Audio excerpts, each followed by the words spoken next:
Welcome back, Overwatch fans, to another amazing night. We have a fantastic match tonight, no question about it.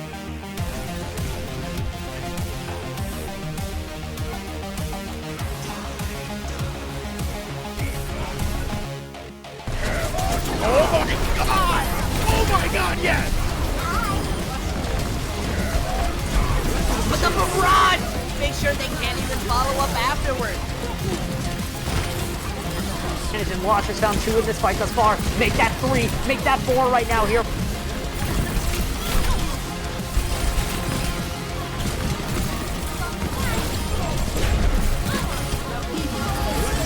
Dynamic team gets a 4-man tire. Those who find the picks will save the fights, and they don't really need to save what they've already won. Hungry gets 3 with the primal rage.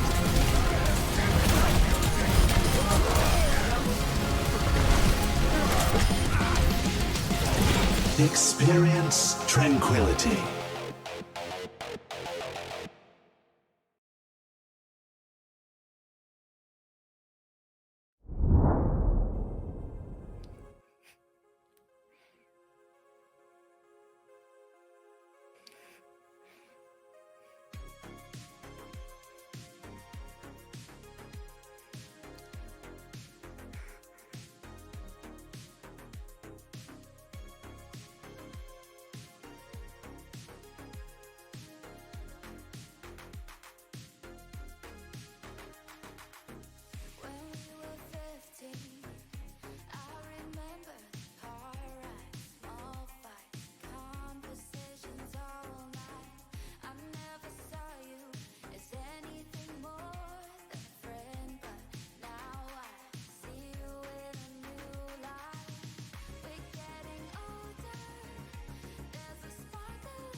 Ladies and gentlemen, boys and girls, friends and family beyond the binary, good evening and welcome to Tranquility X Valorant.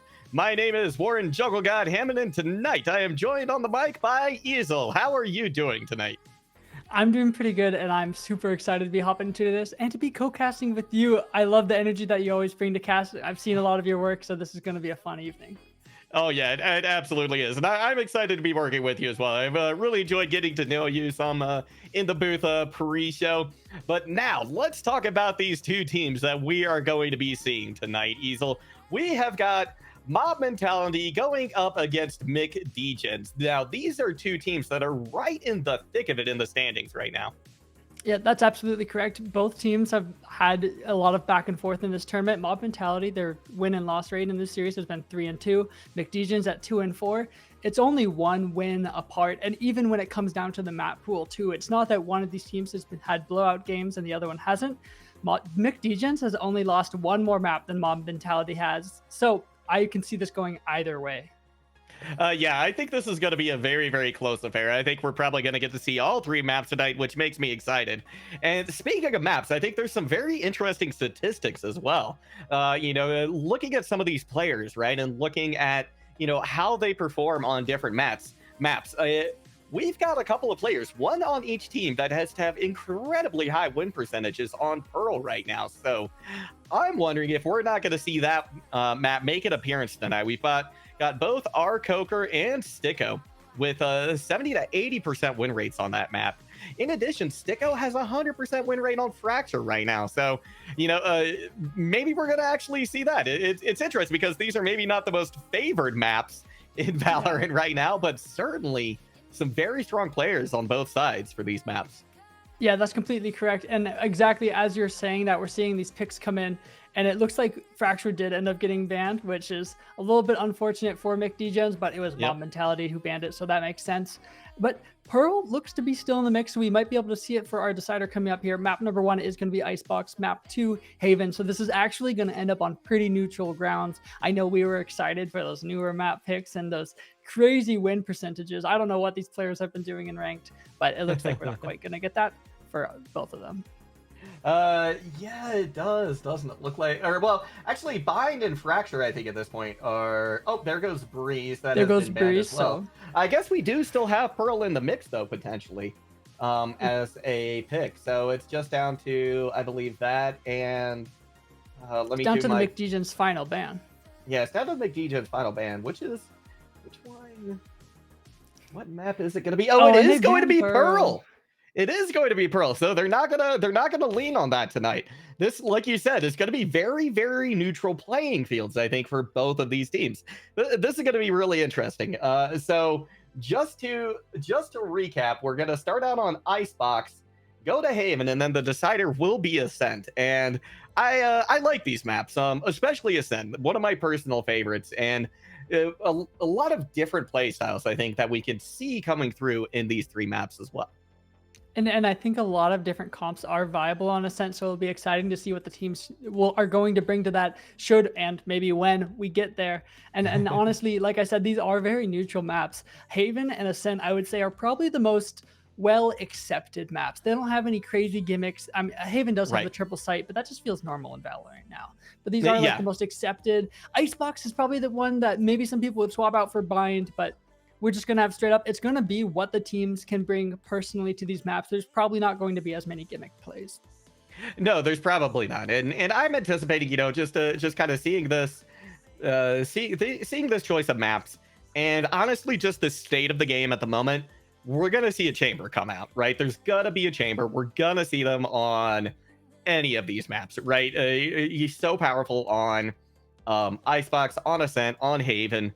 So I'm anticipating a very strong showing from them. And in addition, I'm hoping to see some Viper play come out on Icebox, because to me, that's kind of one of the essential pieces of the puzzle when you do go to Icebox. The Viper and the Sage, I feel like, are very, very strong choices that you can make. So that's something I'm going to be looking for. And any kind of deviation from that is definitely going to be a cause for, I don't necessarily want to say concern, but discussion, shall we say. That 100%. But I do think we are going to go to see that Sage pick, because if Artemis is in for Mob Mentality, they'll probably be playing that. That is their main. And seeing as they picked Icebox and they picked defense, which we were talking about before the broadcast, Mob Mentality definitely seems to be a bit more of a defensive sided team as opposed to McDegens. A lot of their players prefer to play that controller, that sentinel role, and the fact that they're getting to start on defense, I think could give them the map up win right off the bat. Yeah, it certainly could. The choice of where you start can really affect the game in a tremendous way, because Valorant is such a game. It's such a game about momentum, right? Not only is momentum rewarded in the economy, right? There's a very tangible effect, right? But in addition, just the mental aspect as well. You know, if you're going to be hitting these precise shots, if you're going to be making these very, very well, we'll just say precise again, gameplays, then you need to be in the best mental position you can be in. And if you're getting just snowballed on a map like Icebox, that's gonna be very, very tough to overcome. That's true. I mean, I love to talk about momentum. Like you were saying, it is such a big thing in this game because of the way that Valorant's economy works. It can really snowball out of control even by round 4 or 5, depending on which ways the forces go, which way, you know, the anti-ecos, depending on how that ends up playing out. So McDegens, Mob Mentality, I will say, is going to be my pick going into this first map. I'm interested to see what McDegens can come to the board feeling a little bit like the underdog with a slightly worse win ratio. Right. But I'm interested. But I think Mob Mentality will take the first one, and then we'll see where it goes from there. Yeah, that we will. We are getting ready to load into it, so we're going to get a chance to see what these players are thinking about picking now, and we'll have a much better idea, I think, of what. Oh my gosh, look at that. Bubba Wyatt just insta-locks the chamber. And you're right, Stinky right after that with the Sage. So nothing too surprising coming out yet. And Stinko was the one that we were talking about having that super good win rate on Fracture and Pearl, which I think those maps kind of, I've heard people talking about how Pearl can kind of draw from part of how Icebox is laid out with the way that the interchanging maps or routes can go to site. You can get flanked on and some of those tight angles. And Icebox is known for being longer, but when you're approaching especially A site, there are a lot of those close angles to clear. So Stinky being good on those maps, I think that can translate to this Icebox map here. Yeah, I think it can as well. So we've already got everybody from the McDegens locked in. So we do have the Viper, the Sage, the Chamber, not any unusual. This is exactly what there. You wanted to see. Yeah, it's exactly what I wanted to see, right? And we're getting close to that on the other side as well for Mob Mentality. McOptibot on the KO, who has been rising in popularity a lot recently in Valorant. I feel like the Sova pick is actually falling out of favor, so I have a little bit of questions there on K-List and her pick on the Sova. I think that Fade and K are both a little bit stronger at the moment, but you know, we could be splitting hairs, to be perfectly honest. Yeah, technically Sova is out of the meta because, you know, with the Fade you can get such good trackers without even needing like to necessarily be on a specific wall. It gets such a wide range of effect. And KO, same thing. It can go through the walls to get that information. So it's like people, they're like, why do we need to learn a lineup when we can just throw a KO knife? But I will say, I am a fan of Sova. I used to be a Sova main myself, so I have sympathy towards Kalia's cause, to what she's doing here. And I honestly think Sova can be really powerful on this map. I love the dart lineups that you can do, bouncing off of the walls, off of the ceiling. I think we can see quite a bit of impact from that. I think you're absolutely right. And in addition, Sova is a stronger pick from a post-plant perspective as well. So, you know, when we switch sides, when we go onto the attack, if Kalis can have, if she can have a big impact in that regard, then you know what? More power to her and the Sova pick. So, let's talk a little bit though about how these teams are starting to set up. We're getting a grouping up over at the A site from the attackers, which is pretty standard. I would say probably 70% at least of teams will just go straight into A. It's like one of those sites that you feel like you walk towards by default, similarly to on an ascent. You always walk to the site on the left, but just like that, we're going to be going into the round, and they're going into a little bit of a stack. And there you can see that early rotate from that stage. They're ready for this hit. Oh yeah, they absolutely are. Chamber gonna stick around on B side and lurk just for the time being, but big push into A site. The Viper wall thrown up as well, but now we're seeing a wholesale rotation out through mid and over to the B side. So good move there from Chamber to stay there and hold down that site. Oh, but he falls back at just the wrong time. The question is he going to be able to line up these shots? One of them rings through at least. And he can get away with his life, but he doesn't have any of his utility, so he has to fall all the way back.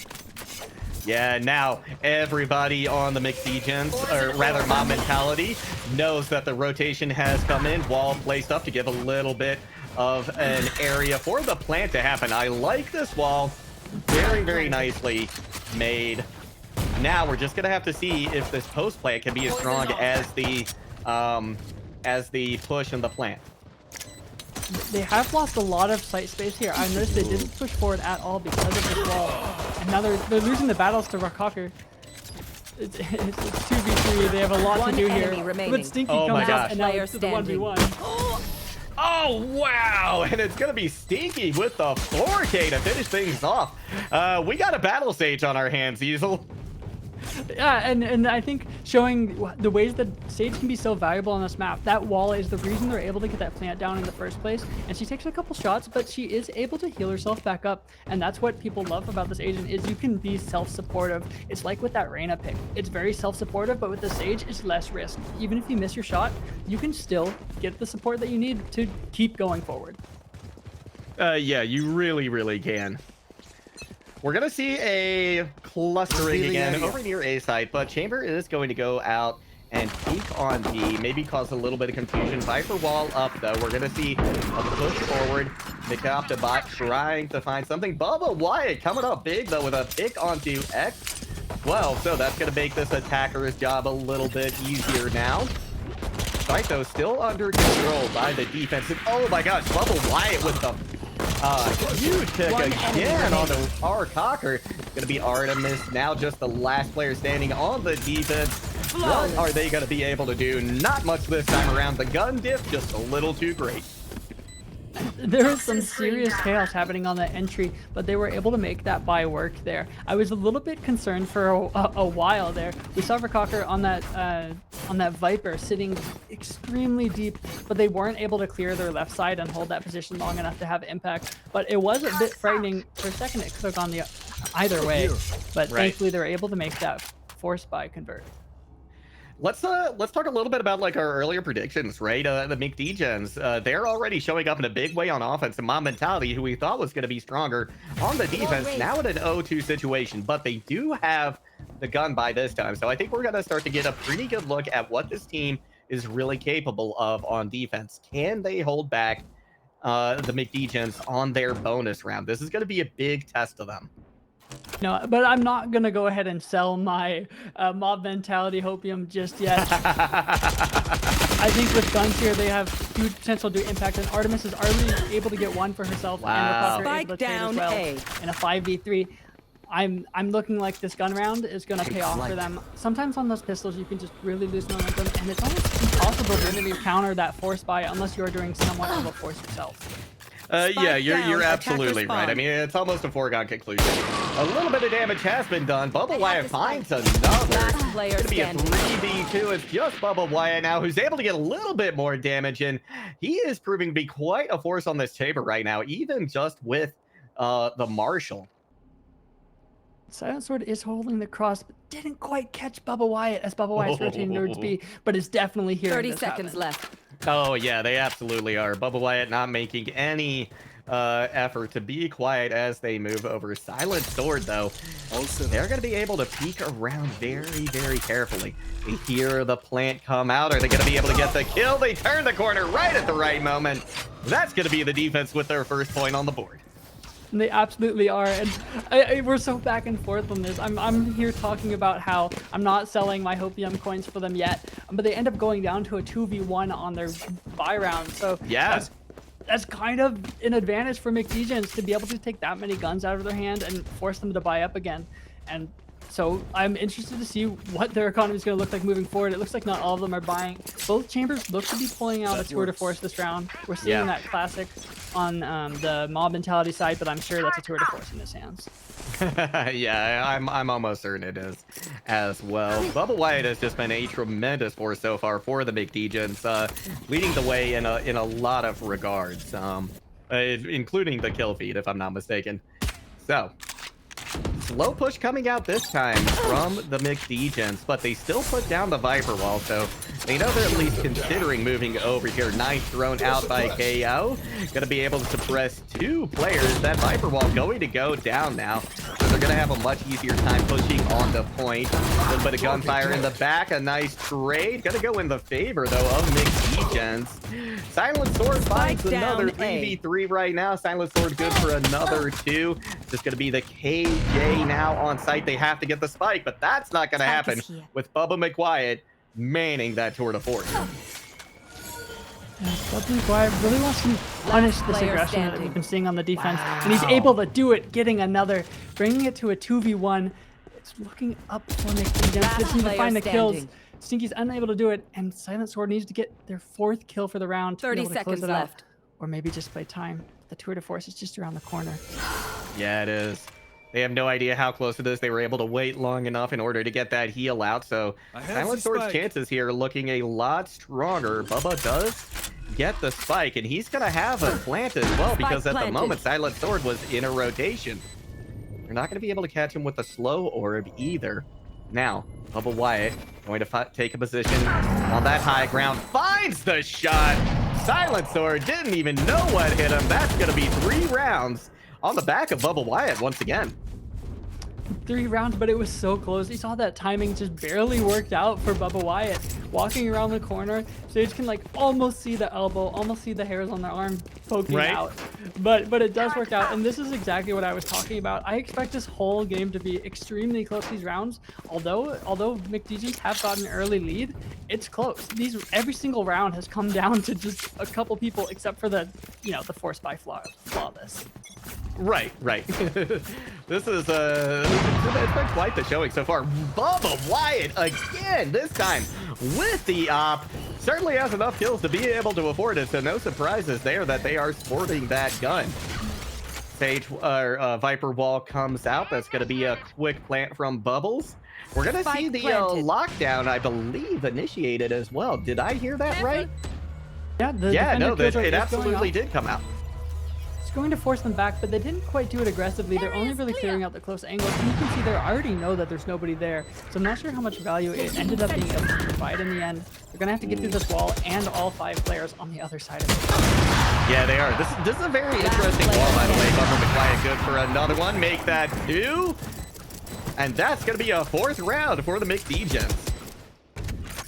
They're looking good. Bubba Wyatt, I want to say, Sorry. Well, they're McDegens, so they're Bubba Wyatt. But Bubba Wyatt is not the highest ranked player in this lobby. I do want to point that out. But they're hitting these shots, and so that sets them up, like you were saying, the momentum to hit more shots, to take these op peaks. You know, if you buy an operator and then you start missing a couple shots, that can put you off of the op for the whole round and kind of make you play a bit more passively. But they're able to play into that aggression, and we talked about how these teams are defensive and offensive sided, and McDegens are playing into their more offensive lineup. Yeah, they absolutely are, and it's being rewarded pretty greatly, I think, as well. We see the timeout come in from Mob Mentality, and I think this is a good choice. You know, they're down a little bit. This is definitely not something that you can't overcome, right? It's only a 3-point differential. I feel like it always looks worse than it is early on in a round, right? Because you see that one up there, right? That one never looks good. It never feels good, but it really only is a 3-point differential. And if you take a peek as well at the kill feed, it's McBubba Wyatt, right? 11 All to the 2. other kills, right? All of the other kills are pretty in line with what we're seeing on Mob Mentality. So, in my head, if they're able to find a way to somehow neutralize McBubba Wyatt, then Mob Mentality can find a way back in this game. No, absolutely. And 3 ults from either side, those can really be the game changers, the round changers. And you look at, like, Bubbles hasn't found a pick yet. I think it might just because Bubba Wyatt is turning up. And so, Mob Mentality are going to have to find a way to shut him down and shut him down quick. Yeah, they certainly are. Nice Viper's pit coming out on A site. They know that there's just such a tough push that you have to get through here. This is going to let them get practically up to the spike. Nice shot comes in from Kalis. That's going to be a pick in their favor, but the Viper's pit's still up. It's going to be very, very hard to push out of this now. As soon as they see a gun coming out, but our Gopher is down. That's going to let things come up clear. Bubba McWyatt now has some sight lines available, but oh, that Silva Dart chases them out of heaven. They're going to have to take up a different position now.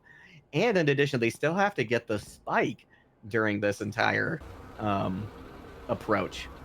Kalis, she throws out the Owl drone.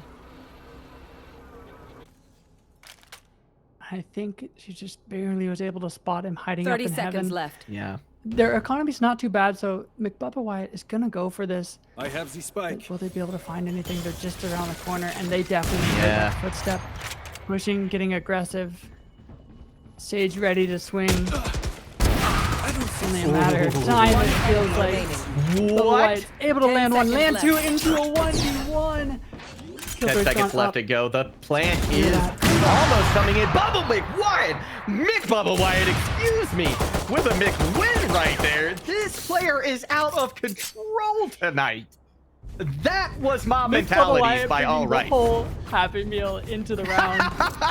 Coming out with the toy, with the 3K. Right. Really just showing up. At this point, they're throwing an operator into the Happy Meals, right? A little toy op at this point for him to play with. This is just ridiculous. You know, I said it before the beginning of last round, but I'm going to repeat it.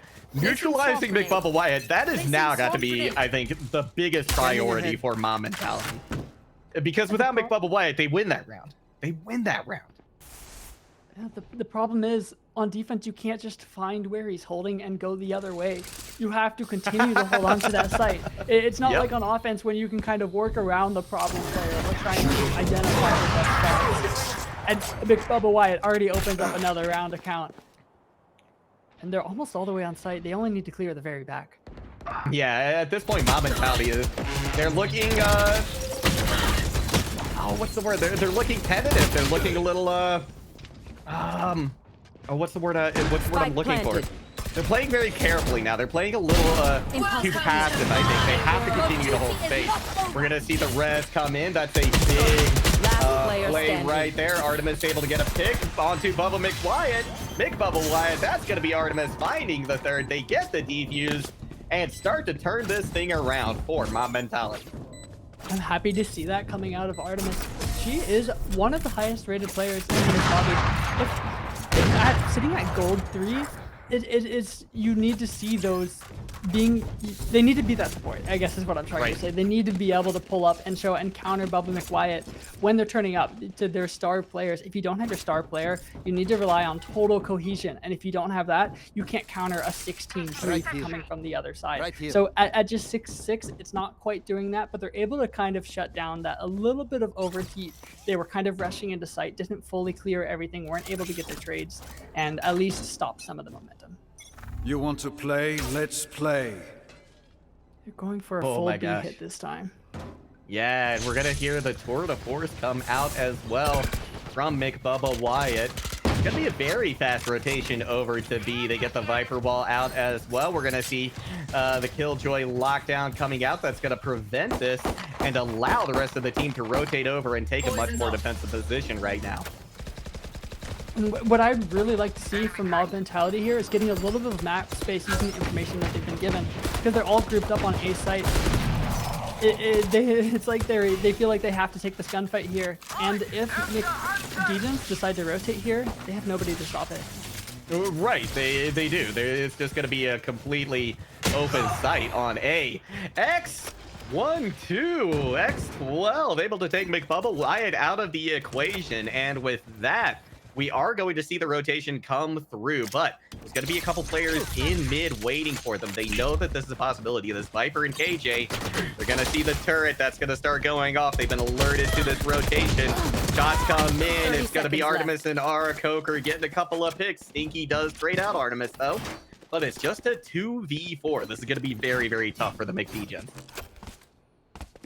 They gotta push back into site and break through the defenses. They've already done a full rotate to this. Sova's in so far forward, and they're able to punish it.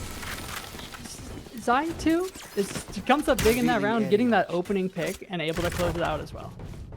Yeah, Xi2 just did a fantastic job there. You know, neutralizing McBubba Wyatt. That was able to, you know, that it scared enough of the players from the McDegens off of B. They're able to catch a couple more in the rotations, which is always where you're most vulnerable, and then just pick them off as they try to get the point. So beautiful play coming out. And as we're looking into the next round, there's going to be a couple of ops on the board this time. So Xi2 looking to, I think, take this duel to McBubba Wyatt, see who comes up with the headshot. I think they're starting to get that response that they need. Spike down G2 comes up big once again, and just shutting them down before he can even get an op back in his hands, because that is where he is most dangerous. Yeah, it certainly is. Ooh, Aldrone picks up a little bit of info. That's going to be Phantom dashing across. Going up through two, but Copy bot. Nice shot from Chi2 on the Phantom. That's a two-player lead right now for Mob Mentality. Stinky gonna be able to try and claw their way back. Marbot removed from Artemis. We're gonna see the push now through Kitchen. McOptobot was eventually able to make that traverse that distance. But damage on the way. Nice lurk from Artemis. She finds two. Just gonna be McBubba Wyatt now for the McDegens. Oh! I say just Bubba McWyatt. It's never just McBubba Wyatt. They're still up against the whole body of Bubba McWyatt. Or Bubba Wyatt. You've gotten me into the McWyatt now. It's just I so know, fun to I say. feel so bad. So, I was really interested to see how Bubba ended up playing that round. It was very strange to me. They're kind of on a little bit of a force here. Some teams, some with Spectres, Bubba with an op. And Bubba chooses to play and spawn the entire time until his team is pretty much dead, and then decides to push into sight. It just felt kind of strange. I'm not sure if they were going for a bit of a bonus situation, but when you have a chamber on your team, you can just have the chamber trap to watch the flank. I don't know that they necessarily had to commit their most expensive and valuable weapon into holding that A flank the entire round. Right. Yeah. Like, wasn't able to contribute to that op fight in mid either. Yeah, you're absolutely right. They weren't. Might have been a bit of a tactical mistake there. I think the point you bring up is very, very salient. So are we going to see them play a little different? So. What's that? Yeah, I'm saying their economy's not crushed either, though. Bubba Wyatt is able to save that off into the next round, which I guess if your team does start falling left and right and you have doubts about them winning the round, bringing that expensive weapon on is a smart idea. It's going to be a Viper wall on B. KJ has a lot of util out already, so this plant's going to be very difficult and likely not going to go off completely smoothly, which will give a lot of time for the rotation to happen. That's a nice bot right there. A little bit of damage done to the attacking squad, but Sage able to heal up almost completely. Plant almost goes down. Stinky trying for it one more time. The Sage ball, maybe not exactly where they wanted it. A little bit of a gap in there. Gonna be an op shot. Phantom takes out Artemis, but Kaylist, she's able to trade. Octobot, though, oh my gosh, gets traded out as well by G2, who is really saying, you know what, you've been talking about McBubble Wyatt, but there's another player with an op out here. They want their name to be said, but Bubba Wyatt's anchoring down on that spike. It's going to be hard to get that defuse in without fully clearing out this corner. Yeah. And his players holding the flank. So the trades need to come through, but there's not really time left on the clock, so there's not much to do but try and go for the picks and just fall back. And it's a teammate to close it out. 4-6 is the score line, and I gotta tell you, the mob mentality has really come back in this. They have they've done a great job, I think, starting to equalize the score line. It was looking a little rough there. And yeah, the McDegens did take this last round, but we're seeing a difference now. We're seeing this team start to come together. They still haven't been able to neutralize McBubble Wyatt completely. He's still only sitting at 4 deaths. So his survivability, I think, is something to really be commended as well. Economy. They won that round, but they lost so many guns. They have 2 Spectres, a Classic, a Phantom, and the Op. That's not the guns of a winning team from like a team that is like in a heavy lead. So their lead is extremely fragile, and it all started from that one Viper ult round where they were able to hold down fight with that. I could see that popping out again if Rocker is able to get this to come back online. Yeah, that's a very good point. They should be getting pretty close to that as well. Molly gonna prevent the push out onto point. Phantom comes in with the knife, found our Coker. They're gonna go down. Phantom misses with a few. That's gonna give an opportunity for McOptobot to take them out of the fight, or rather, Kaylist. Bubbles finds one onto T2. That's gonna allow the plant to come in. Just 2 players remaining now on the defense. Let's see what they can do. Last player standing. Ooh. Their placement wasn't quite there. Just gonna be Sage now. And, oh, what? Shots still come through from Optibot. Oh my gosh, that's a feel bad moment, but they still took Sage down very, very low. This is a one-hit moment right here, a one-shot opportunity. I mean, there is the op, which is always that case, practically, but ooh, ball gonna come out. They're gonna try and go for the defuse, but it doesn't quite cover the spike. That's gonna be another round for the McDegens, and that secures them a lead in the first half. Yeah, 1 round ago, we could see this come up to a 5-7, which is pretty much a negligible scoreline. And in that round, I liked what Silent Sword did there. They nearly were able to isolate those gunfights, and if they had just happened, it was a 50-50 guess, but if they had swung around the other side and found that Viper, Chambers playing so far off, and I think the bomb just barely might not have been planted in the perfect spot. And so Silent Sword definitely had an extremely viable winning chance in that round, but just happens to go the other way. These rounds are so close. Yeah, they're very, very close, and this is exactly what we were expecting to see between these 2 teams. So glad to see they are not disappointing today, Easel. It's gonna be a push out on the B.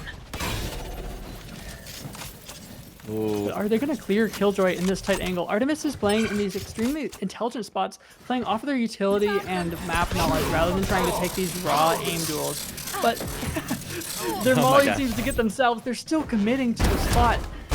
Wow! They get 2 for it. What? Almost. Oh my gosh! You will not kill my ally. That was huge. We're gonna have the res come in, but now G2 with this able to take out McOptobot.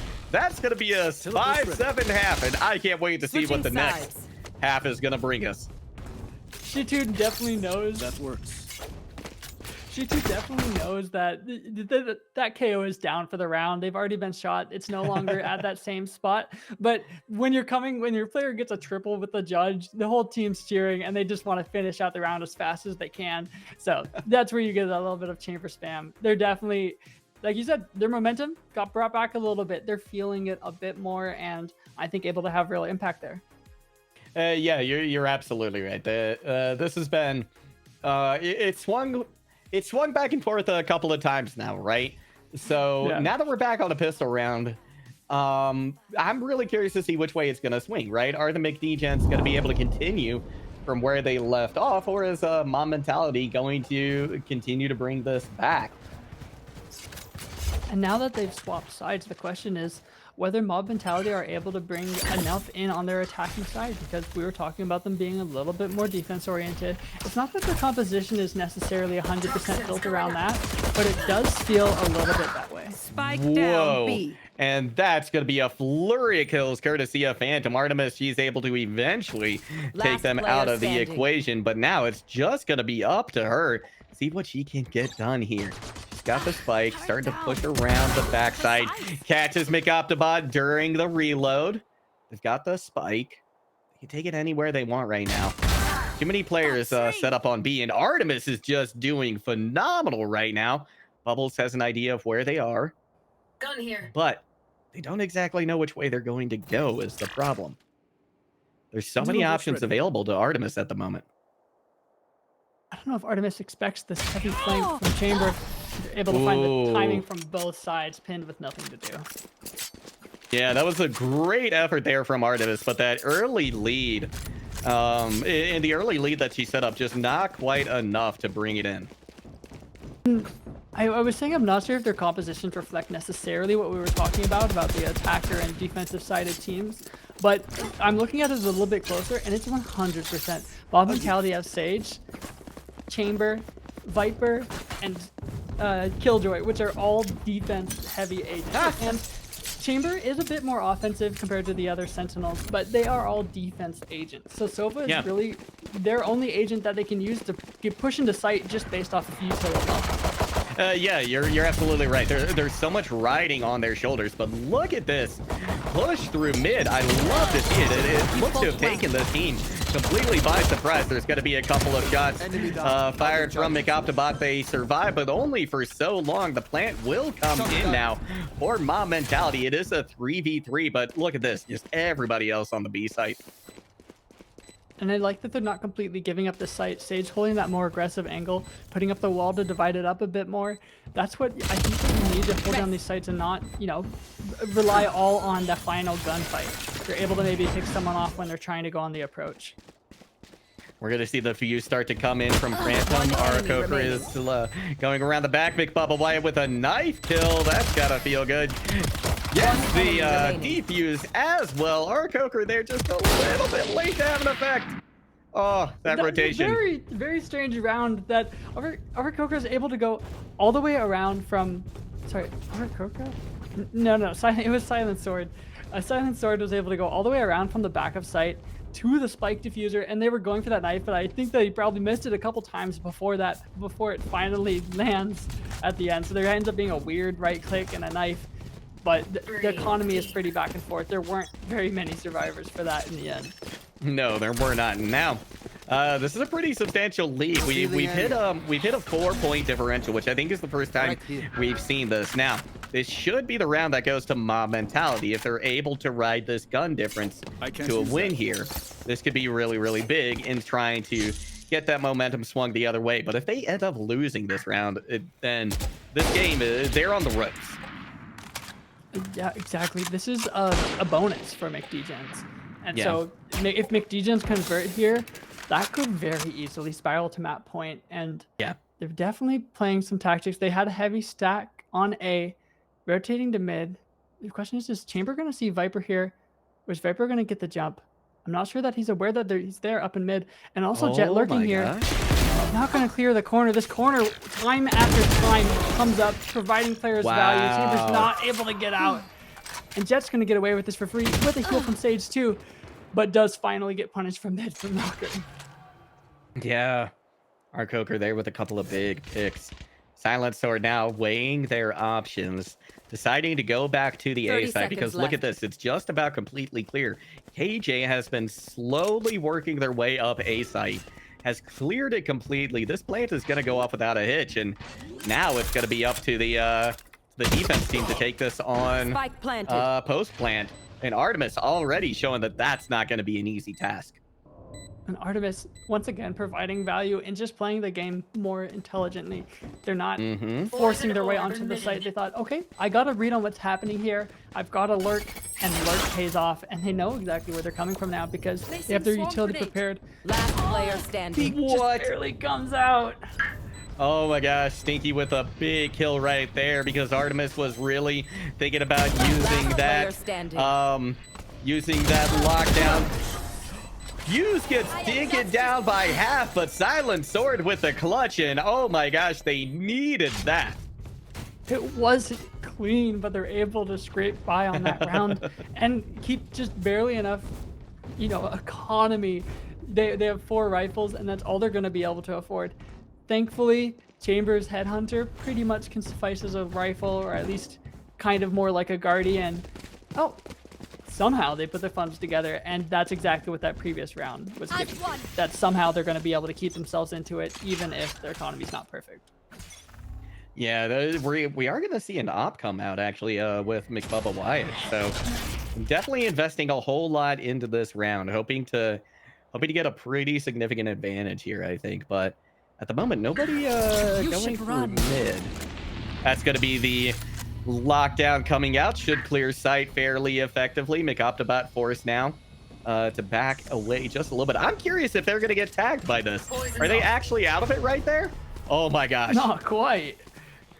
Ooh. And it looks like, if you notice, She2's able to get that pick there because they kind of pass like 6 in the night through mid. Yeah. Going right through each other in the tube. And it brings it to a 4v3 right off the bat. Oh my gosh, our Coke, we're going to make that a 4v2 very quickly. And with McBubba Wyatt out of the picture, things are getting a whole lot easier for this attacking squad. Stinky checking this corner, making sure nobody's pushing up just yet. Couple of shots fired. Turret's going to be taken out. 1 enemy remaining. Stinky now trying to move forward, but look at this lurk from Silent Sword. Able to find them out. Phantom just about to meet the same thing. And neither of them cleared that corner. Yeah. Silent Sword was able to sit there, get the first pick, and then didn't reposition, which I'm not sure Jet expected. Normally when some player gets a pick, they'll reposition. Yeah, they'll reposition, get into a new angle, but Silent Sword just doubles down and gets paid off for both of those. And we are seeing at the top of the scoreboard, Artemis coming up, and they're able to shine. They're able to be the top frag that Mob Mentality needs to bring them back into this game.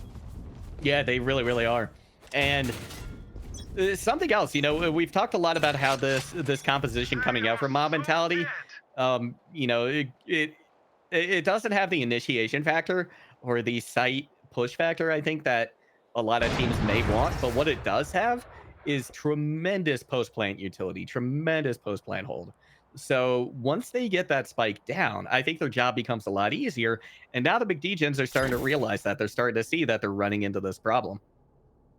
And they are playing into these characters' strengths. This sort of slower round is exactly what you need to play when you don't have as many people to initiate, when you don't have the fade or the KO to go through the walls. You have the Sova, but once you launch that dart, it's like 30, 45 seconds before it's back.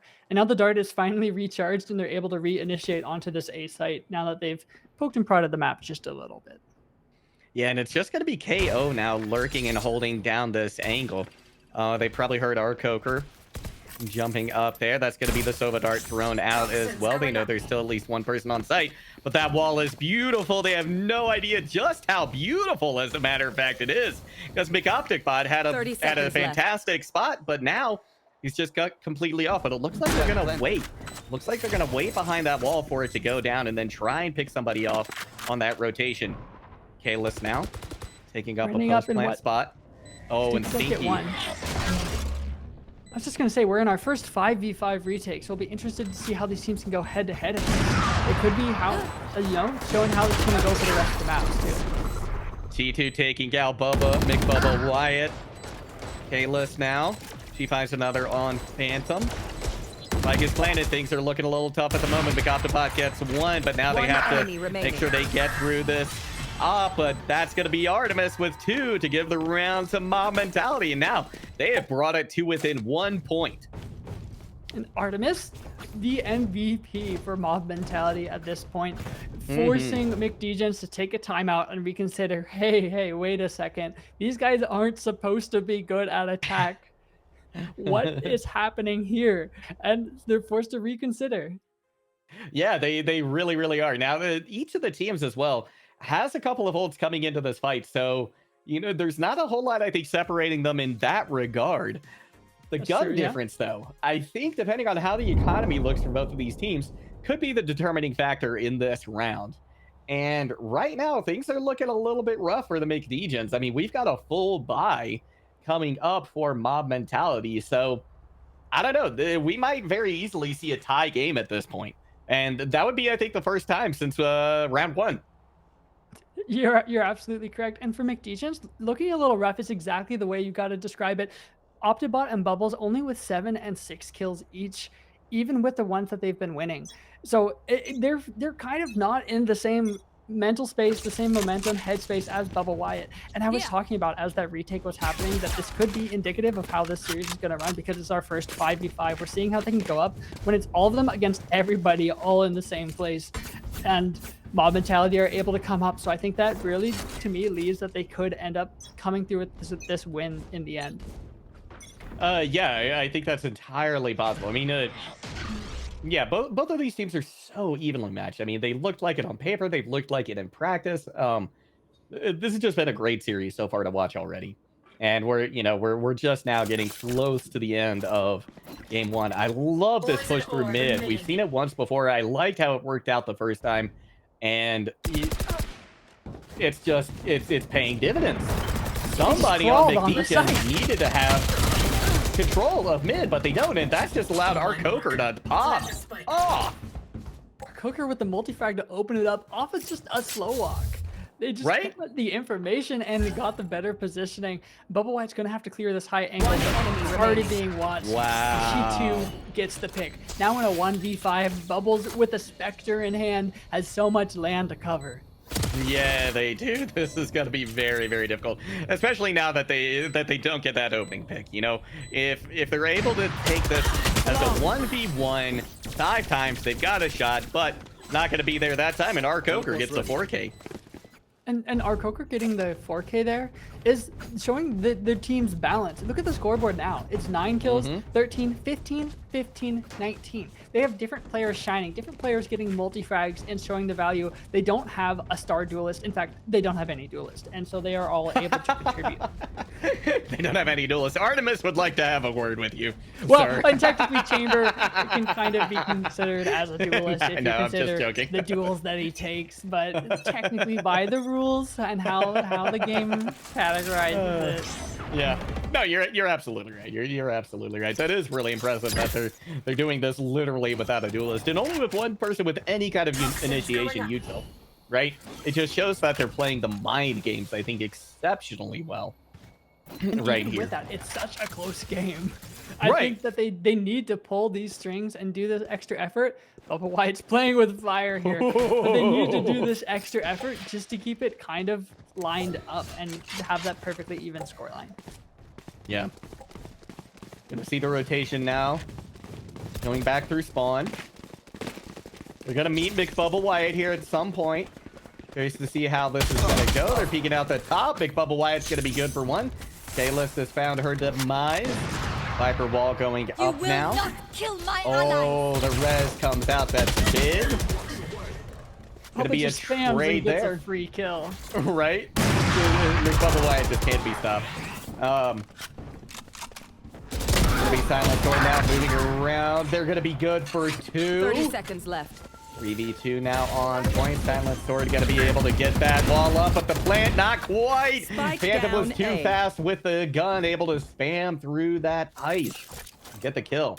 Now, Kalis, I don't think has any idea that there was someone behind him, but it doesn't matter. Phantom was there at the front to get the kill. Time 10 is seconds running left. out now, and Cheed 2 is nowhere even close to Spike. All that Mob Mentality has to do is stay alive. And there's no way that Shitu goes for it there. No. The op, like I said, is too valuable, and these rounds have been too back and forth for him to even consider pushing there. I think that McDegens, Mob Mentality's strength here has really been playing more conservatively. So it would make sense that they're not going to go for those aggressive picks like the same way that we might see Bubba Wyatt go for. Yeah, you're right. And the McDegens are awarded for I think their intelligent play there with another lead. They were able to say to Mob Mentality, look, you're going to get close, but we're not going to give it to you. Right? And they had a different star player there, and that's why they won the round. They had Phantom coming up big with the Vandal, and able to show that it's not just Bubba Wyatt fragging. Hey, I can get the impactful kills. I can stop the plant. And that's really where they looked like they were lacking before. Yeah, it is. And so if they can continue to do this, then they should be able to come away with a win right here. Phantom gonna find our Coker with a knife, but Artemis trades out. Stinky, though, with the res, and Artemis unable to peek that corner fast enough to get the kill again. Knife flying one more time, but only 2 left. That's gonna be it for Phantom's Blade Storm. You get some value from it, though.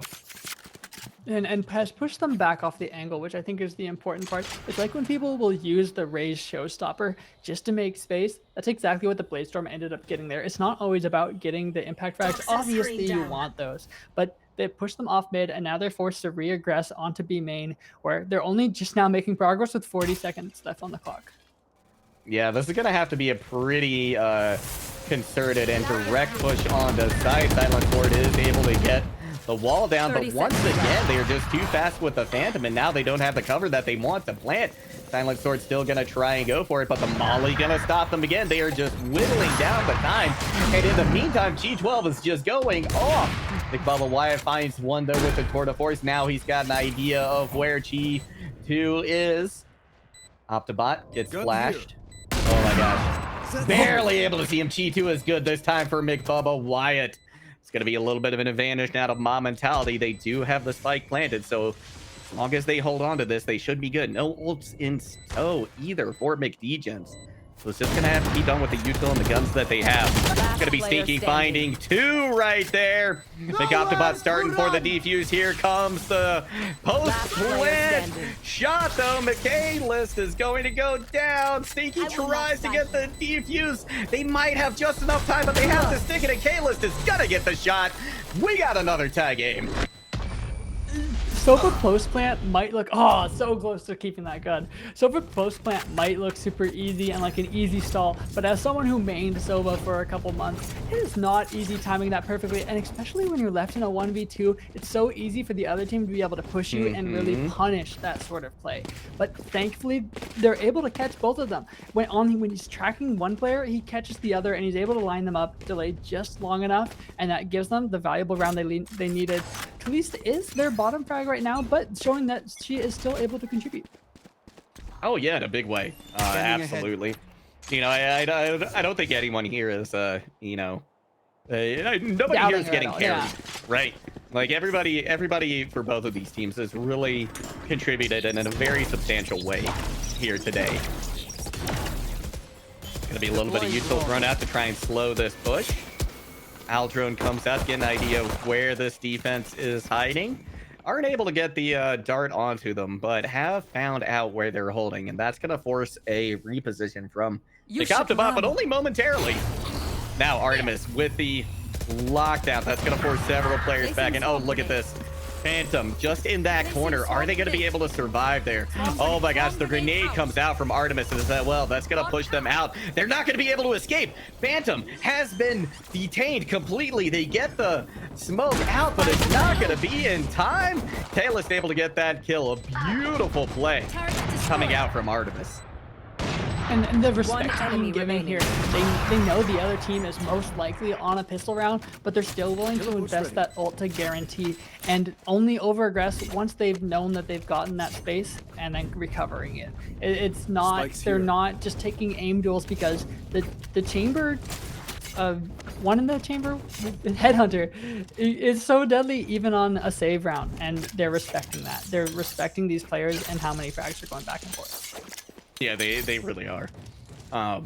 This has been such a back and forth affair, and I think it would be remiss if we didn't say that this is Mob Mentality's first lead now at the 11th hour with 11 points. They have come back into this game. They have shown that they have absolutely the mental fortitude they need to win this. And Chi 2 able to take McBubble White out once again. That is a huge opening for this attacking squad. Bubbles now forced to use a little bit of util to try and slow down the rotation from the attacking squad.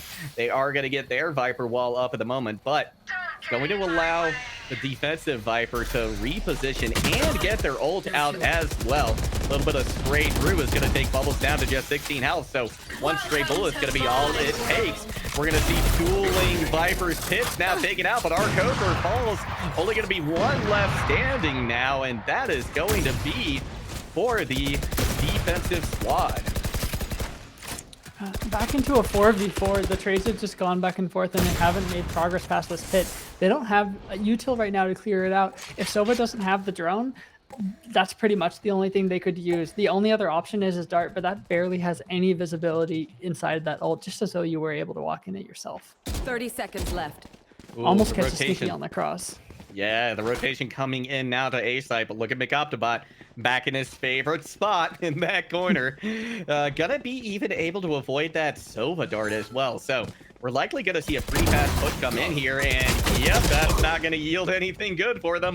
But McOptobot does get traded out, so there is an opportunity. Now there's just one player left. They're gonna be able to get the spike down just in time with the second to Spike spare. planted.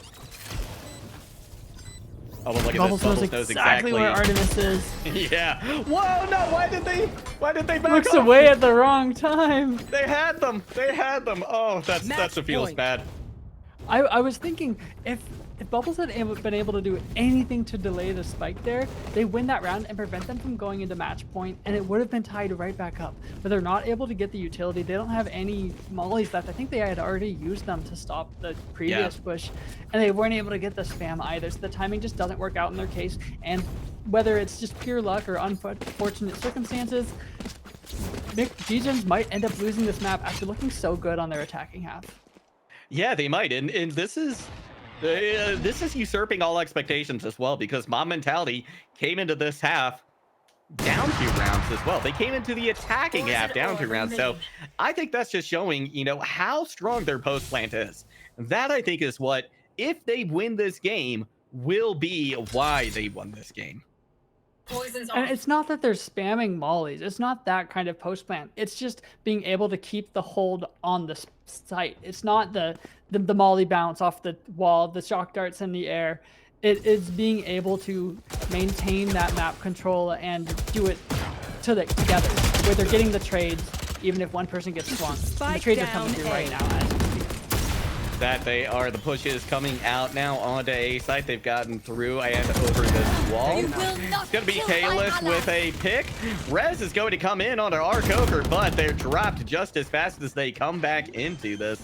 Spike is going to be planted by Silent Sword. Spike So planted. now things are looking a little bit up for Mob Mentality. Once again, it's the 3v3. Chamber still with their ult. G2 pulling down that sideline, but they're taken out. It's now a 1v2. The attacking squad just down to this Sage, just down to Silent Sword. They're coming up behind this Viper, but I'm not sure they realize it yet. And in addition, McBubble White is there with a shorty, or actually a Bucky. That's gonna be that. And the defuse comes in. We're gonna see another round. I was just looking at McBubble White that whole time, creeping across the map. The question wasn't if they were going to get to the site, it was when. I was like, are they going to get there in the next 30 seconds, in the next minute? Will they even get there soon enough? But just barely able to catch that timing on Sage without Viper getting swung and keeping them in the round with the Bucky, which has to feel good. When you're able to clutch with these lower cost guns like a Bucky, a shorty, a stinger, those are real. It's just fun because you don't expect to get that kind of value, even if you want it. Right? No, you really don't, and it's great when you do. So this is kind of a do or die moment here for Mob Mentality. If they don't win this, things are getting reset, and we go into overtime. Is someone going to clear this corner? No, not again.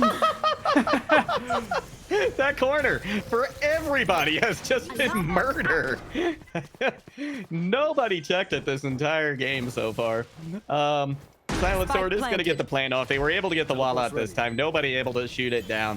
4v4 situation going into post plant again. Mob mentality looking really good right here. Really, really good. Nice wall coming in from Stinky as well. They're able to force Chamber to teleport out. They're just down to 11 HP. McBubble Wyatt able to take them out of the equation this time around. They spot just the beanie. The beanie gave her away. I've never seen that before. It's a 1v1 now. Can Sage clutch this out? Or is McBubble Wyatt's Tour de Force going to be too much? The spike is going to go off. McBubble Wyatt has to go defuse now. There's not enough time. They're going to be taken out. And that is going to give the win to Mob Mentality. The shots don't come through, but they didn't need to. At that point, Sage just needed the play time just to distract Chamber enough to get off the spike. There wasn't really a chance that Chamber was going to have enough time to defuse, but if they were, those spam was all that Sage needed to do there, and they did just that. Yeah. Well, what a first game from these two teams. I mean, 13-11, the final score. We had some huge carry potential coming out from McBubble Wyatt. It wasn't quite enough to give them the win this time around. So what is Haven gonna have in store for us this time? I mean, the Chambers, watching them duel, watching them do their job has just been fantastic so far.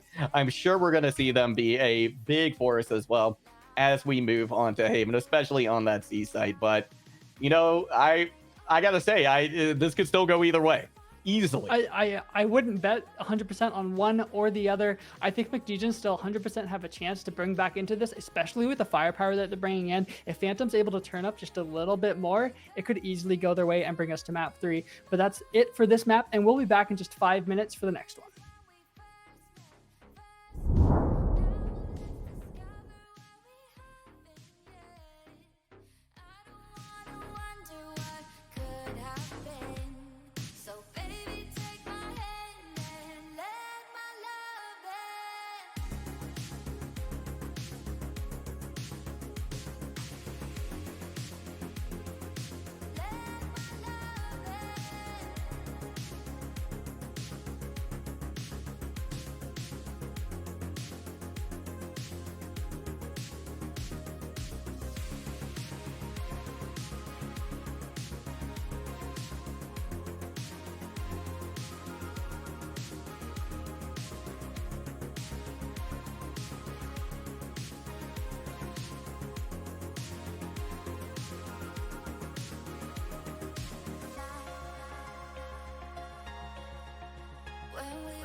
Makes me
Welcome back, everybody. After the frigid and icy cold determination that we saw on Icebox, we are headed to Haven, but there will be no safe haven for anybody tonight on this map because the scores have been so close all night. So heads are going to be clicked, dreams are going to be ruined, and somebody is coming away with a win here on Haven. Will it be Mob Mentality? Can they wrap this up in 2, or will the McDegens claw it back? And Mob Mentality is going to need to get the win here to even have a chance at winning the series. It can go either way Mob Mentality can get the win here. What I meant to say is McDegens need the win here, or it's completely over for them in this matchup. And with Bubba Wyatt coming out back on that chamber, gonna hold down these long ascents, I think Bubba Wyatt is not done fighting yet. Chamber is amazing on Haven. Yeah, Chamber certainly is. And right now, I'm not gonna lie, I'm a little concerned looking at Mob Mentality. They don't have a Chamber this round. So, but they do have the Breach. Thankfully, they have got that picked up. Breach is extremely meta on this map, especially for his ultimate. It can cover pretty much any of these sites 100%. With the buffs, I think it might have probably happened like a year ago now, so it's not really a recent buff, but with the buff of it going from a cone shape to that full rectangle, it's a no-brainer on this map. It's a free retake, free W key into site, whether you're retaking or trying to aggress onto it. Yeah, you're absolutely right, and that's gonna be I think a major factor here. Both teams do have they do have the that character, but one other thing that I think is worth noting is that we have a Cypher on the board, right? Not too much is standing out. I mean, Raze, I can maybe make an argument about. Well, here's the thing about the Raze. That's Artemis. And Artemis was their top frag. Artemis was the person they needed to carry. And so I think maybe Artemis is recognizing that a little bit more, realizing, hey, wait, I need to be the fragger and bring my team up on the scoreboard. And with Raze, they're going to be able to do that. You know, that's a really, really good point. And Artemis is very, very strong on Raze as well. So this could actually absolutely be a difference maker, right? The Cypher, I'm going to be really interested to see how this plays out, right? I'm curious, you know, is the Cypher pick going to have the same kind of impact that it would on any of the other maps, whether it's only 2 sites? Look at that aggressive push coming out from Neon. What in the world? They're just going straight over behind them on C, as the C site push is coming out very, very strong as well from the McDegens. McBubble Wyatt, though, able to find one. Artemis claps back with another, though. Silent Sword now able to get a flash onto one of the other players, forces them back momentarily, but finds Neon on the flank. Phantom is not at all where they were expecting. They'll throw out some shocks, but it's going to be McBubble Wyatt good for another kill. And with that, the McDegens take the first round. It all happened in a flash. Blink and you miss it. They sprint onto the site. The trades immediately go back and forth. And for a second there, it really looked like Mob Mentality had just W-keyed their way to victory. I think that they had pushed a little bit too far. I think they might have felt the W key presence, the W push a little bit too much, and over-aggressing all the way deep into Garage. It's nice to take that space, but in that case, the trades just didn't go their way. They weren't able to help each other out when they were finally being pushed by McDegens, and so the pistol just ends up going McDegens' way. I think that very, very fast, aggressive push out on this E-site really worked in their favor. The rotation from Neon was just absolutely crazy, but it ended up working out at least to some extent, and it looks like we're going to see something very, very similar from them again, from both sides, except this time going up through Garage, flirting with the idea of taking it B, but that could be a very dangerous spot to try and hold. Shady is there as well, able to get the flash out. That's going to allow the other members of the team to start to rotate over and give a little bit of support. And now, the attacking squad, the McDegens, are opting to go through Garage and likely take it onto C. The site has been largely given up as well. It's just going to be the Sky trying to hold things down. Big gun battle going on as well over near Garage. Shady coming out again, seeing if they can stop the plant. Kalis with just a sliver of health, just about able to get it down. But the McDegens putting up a furious fight here. Just 2 players remaining on the attacking squad. Juice is coming in. That's going to be a Molly taking out Phantom. They didn't even get the spike halfway down. Now it's going to be Kalis. Oh my gosh, but look at this. They're not going to be able to get through it. The flash doesn't land. The shots come in. That's going to be another defuse. Definitely a good attempt, and they were able to get a lot of map space, even with just walking up. They were doing something similar to what we saw last map. Just that slow walk up through mid, getting that information, letting I guess, Mob Mentality or McDegens overextend their hand. And for a second, it looked like they might have, with Phantom pushing in main, getting caught by Cypher. That's what Cypher's good for. I'd honestly consider Cypher to be one of the counter picks to Neon, to be able to really stop up the map, if not a Sage to counter pick Neon. So I'll be interested to see the dynamic between those two going forward. Yeah, that is going to be pretty fascinating to watch. You know, yeah, it's definitely going to give some cause for Neon. Oh my gosh. To slow down just a little bit, but look at this. They're about to meet Artemis as well around that corner. Oh my gosh. Phantom turns fast enough to get the pick as well. Not fast enough, though, to escape from Chi, too. But Wyatt hopping the single? No, it's a Marshall. Okay. I thought for a second he might have invested extremely heavily into this round, but this is their bonus, and they are going to, in fact, be bonusing. And now it's down to a 3v3. They're kind of evened up, but McDegens do have that Sky, so they're able to get back nearly to full health, if not there. And to see the rotation coming out now to the A site. No defenders are going to be there, but they may be somewhat aware that they're pushing in that direction. Let's see a flash come out, briefly blinding themselves. G2 able to find somebody on the rotation as well. Spike planted. McBubba Wyatt moving up to heaven, but they're going to be met by this smoke. Should be dissipating relatively soon, though. Now they've got a free look onto site. Nobody in an obvious position to them. And that was a team flash that forced Bubba Wyatt back. Ooh. Optibot gets flashed, but Bubba Wyatt is able to punish with that Marshall. As an op main, it can be extremely deadly. Yeah. Spike starting to speed up. They're going to have to push very soon. And Optibot going for the defuse. Throws out the Molly as well. There's going to be some util from Chamber 2. Not enough time for McBubba Wyatt to get it. Just going to take the L.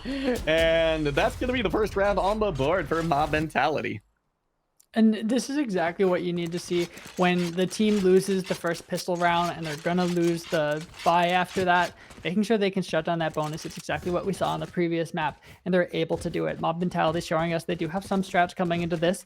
They are able to use their utility. I liked how much utility usage we saw there. They're clearing out site with the flashes, with the KO knife, and they have the post-plant utility too, with the mollies and with the aftershock from Breach, and showing us they have a lot to bring into this round. But Shitu is a bit broke from that one. They won, but they lost the guns. Yeah. Yeah.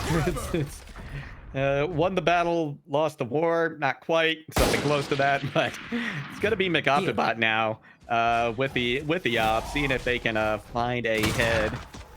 Gonna throw out the dog to see if they can find something. Trailblazer gets taken out almost immediately. Paint shells come in. It's gonna be a couple of quick picks though from the McDegens. Mentality gonna have a hard time now pushing onto site.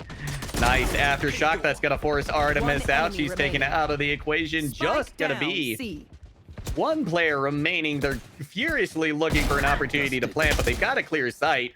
They've done part of what they need to do. Now they just have to try and find Stinky, but Stinky has reinforcements in the name.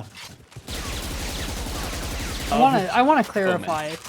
That was just a clean Marshall shot. It might have looked a bit like an off shot because it was so decisive. It did take off his head, But it was just a good Marshall, and they had a couple Marshalls coming into that round that did pay off. Their economy on the side of McDegens is looking quite a bit better actually than Mob Mentalities, who's being forced to buy into round after round to be able to get these. They got that one round, but it didn't really provide them with much other than a number on the scoreboard because McDegen are looking good. Their economy's looking good, and they're landing some of the shots. Bubba Wyatt hasn't died yet.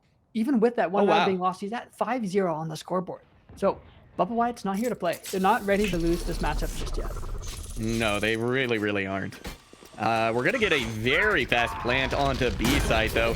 Here comes the Rolling Thunder. That's going to make things very difficult for the rest of the attacking squad that is on this site. A few of them go down. We're going to hear as well the Showstopper come out. Not going to find a kill, but certainly helping things out quite a bit. It's going to be Artemis now in the back, but McBubba Wyatt knows exactly where they are. They missed their first shot, but McOptibot is there to finish them off. 2v2 now. Can they get the retake? Nice blind onto Kalis. McBubble Wyatt finds Silent Sword. That's going to be a peek from Kalis now. They get one kill. Can they be good for another? The Molly is there, and they find their second round. It's crazy how close the rounds continue to be. Right? If Bubba Wyatt lands that last shot on the KO, it easily goes the other way. They're able to keep their op, bring it into the next round, but instead it is Mob Mentality crawling their way back into this game at the very beginning to make sure that it doesn't get too out of hand too quickly. And sitting now at 2-3, this is way more comfortable at just a 1 round difference than we saw previously at a 1-4 at the beginning of Icebox. Right. Yeah, this is looking a lot better. These first 5 rounds for But still so close. Mob Mentality. But yeah, it's still very close. We're gonna hear the null command come out now from KO. That's gonna give him a lot of pushing power on the site. Our Coker able to take Stinky out of the equation and get their ult off as well. So you're gonna have an idea where everybody is at. The attacking squad definitely in the lead at the moment. They've got a nice setup on point. Flash does come out. McOptibot in heaven with a Marshall. See if they could cause a little mayhem here. See if they can find a head. But nobody's peeking just yet. And oh my gosh, what an aggressive move coming out. I know, right?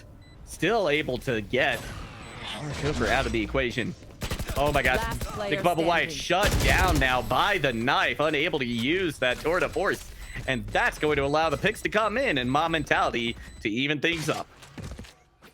That the Calist on the KO is the probably I would consider they might have done that for a counter pick to try and shut down the chamber from getting too OP, because they noticed last map when Bubba Wyatt gets rolling, when he has his headhunter even or the tour de force, it's hard to stop. But that KO is pretty much the only agent that can guarantee you can take that out of the equation, and now he's just a guy with a pistol. Right, exactly.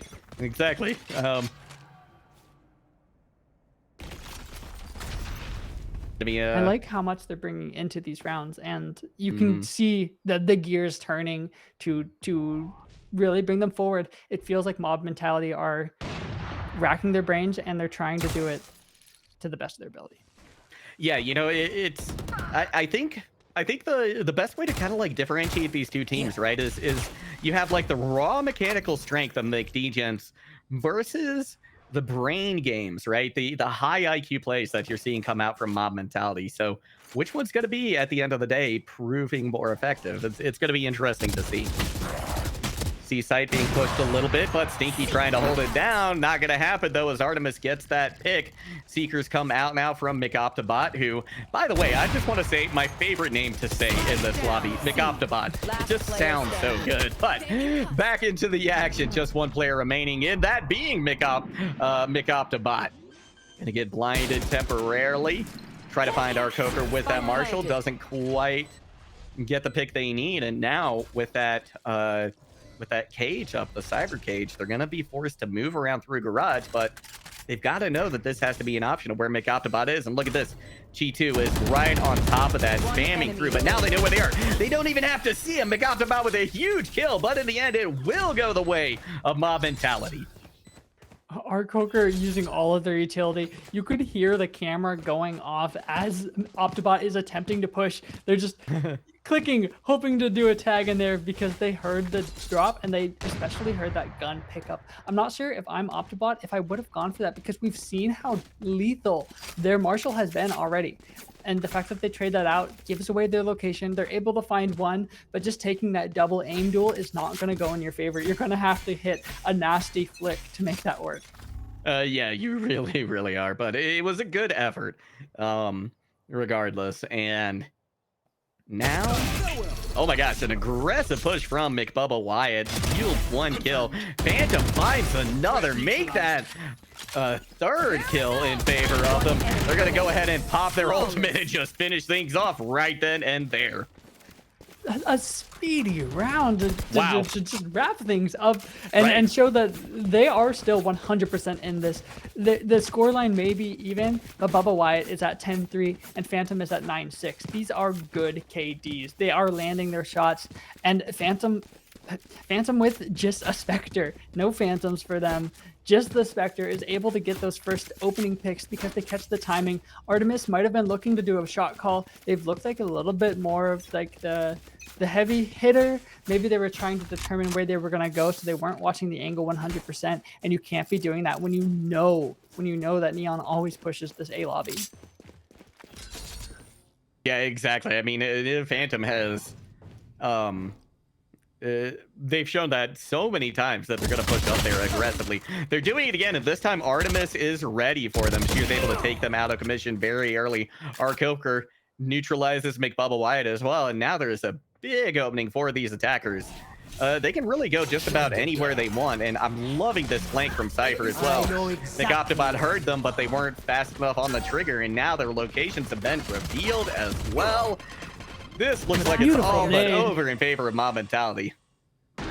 Yeah, they read what happened in the previous round, and this round was all about countering that. They do with a flawless to counter that 4K. They do everything to punish what they're noticing happening. They're like, okay, they always push A main, so we're gonna leave 4 people to shut that down and get basically a free kill. And also, Bubba Wyatt likes to swing off of those kills. Bubba likes to swing off of that contact and to push mid when those have been happening. And so they have someone mid, and was it Arcoker able to get that Spectre in mid and then loop all the way through garage, catch another, and just keep sort of flanking. They don't have the people to watch the flank once Chamber's dead. They don't have the intel.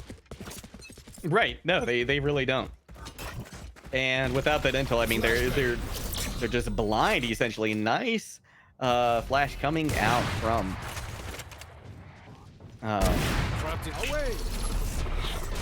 McDegens. McBubba Wyatt finds Artemis fairly quickly. We're going to see the push now onto site. Are they going to plant with this cover? They are, as a matter of fact. Shady taken out by Silent Sword. McBubba Wyatt finds another Phantom pushing out onto site. Able to get one as well. It's just going to be one player remaining for the attacking squad. We're going to see another tie game here unless Kayla, she's got something incredible up her sleeve. Not going to be the case though this time as McOptibot finds them in the cover. They've seen KO play from that corner, from that cubby on long before, so it's really easy to clear her out and just keep swinging and honestly stick to the spike. All you have to do is make sure that she can't get that nade out, and then there's not much you can do other than just go for the gunfights. And when you have the numbers advantage, why not? Yeah, exactly. Why not? It's a very low risk situation right there to, I think, swing that aggressively, as long as you know you've got the rest of your team there to back you up. So beautiful play there to take that round just about as effectively as Mob Mentality took the previous one. So back at 5 apiece.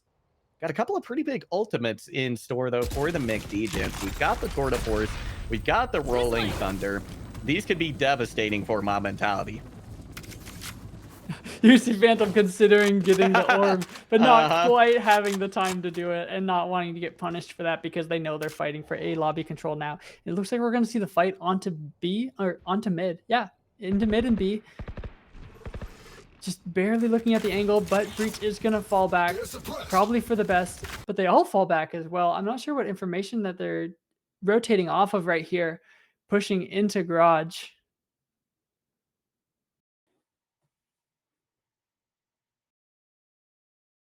Oh. Yeah. Looks like we're having a couple of tech issues here, but don't worry, production is on it. They are getting to it quickly and efficiently. So we'll be back in the game very, very shortly. But you know, these two teams, It's a nail biter. it's a nail biter. It absolutely is a nail biter, and it's coming down to just individual moments, individual plays. It's coming down to the clutch factor. I think is a great way to kind of frame this, right? Because there's not much separating them in the kill feed, right? There's not much separating them in the round win. So where is the difference coming? It's coming in that clutch factor. Whoever is able to deliver under pressure in the most substantial way, I think is who's going to come away not only with this map win, but with the match win overall. Absolutely. And it's coming down to who can kind of counter the other's playstyle as well. They're both equally punishing each other's teams. Like mob mentality, we can see how they've been playing slow. And McDegens, if they can push forward and catch those just walking pushes where they know they're not using any utility, they're just trying to go quietly, that's an easy punish. But on the same thing, mob mentality knows that McDegens is getting aggressive. They're getting antsy. They want to find who's going to be the fragger for this map. Bubba Wyatt is top fragging, but hasn't really turned up to the same level of degree as we saw on the previous map. So McDegens is going, okay, wait, who's going to get the kills then? Because if it's not him, is it me? Am I? So is it going to need to be me on the neon to make these kills and to translate that into the round wins? And because of that, it's just back and forth. We're just seeing the gunfights, and like you said, the gunfights, and it's the utility countering back and forth too with the shocks, the stuns, the walls. Yeah, it's right. And like you mentioned earlier as well, the KO. I think that's actually having a huge effect, right, on for mob mentality, a huge positive effect for them because. Yeah, McBubba Wyatt is not running away in the kill feed like he was at Icebox, right? And 100%. Yeah. They are so dead. So we should be back into the match. Get a little bit of lag here on our side, but hopefully you're seeing it clearly there. You see on Optibot Twitch. holding down long already. It looks like they're going to be pushing straight into mid.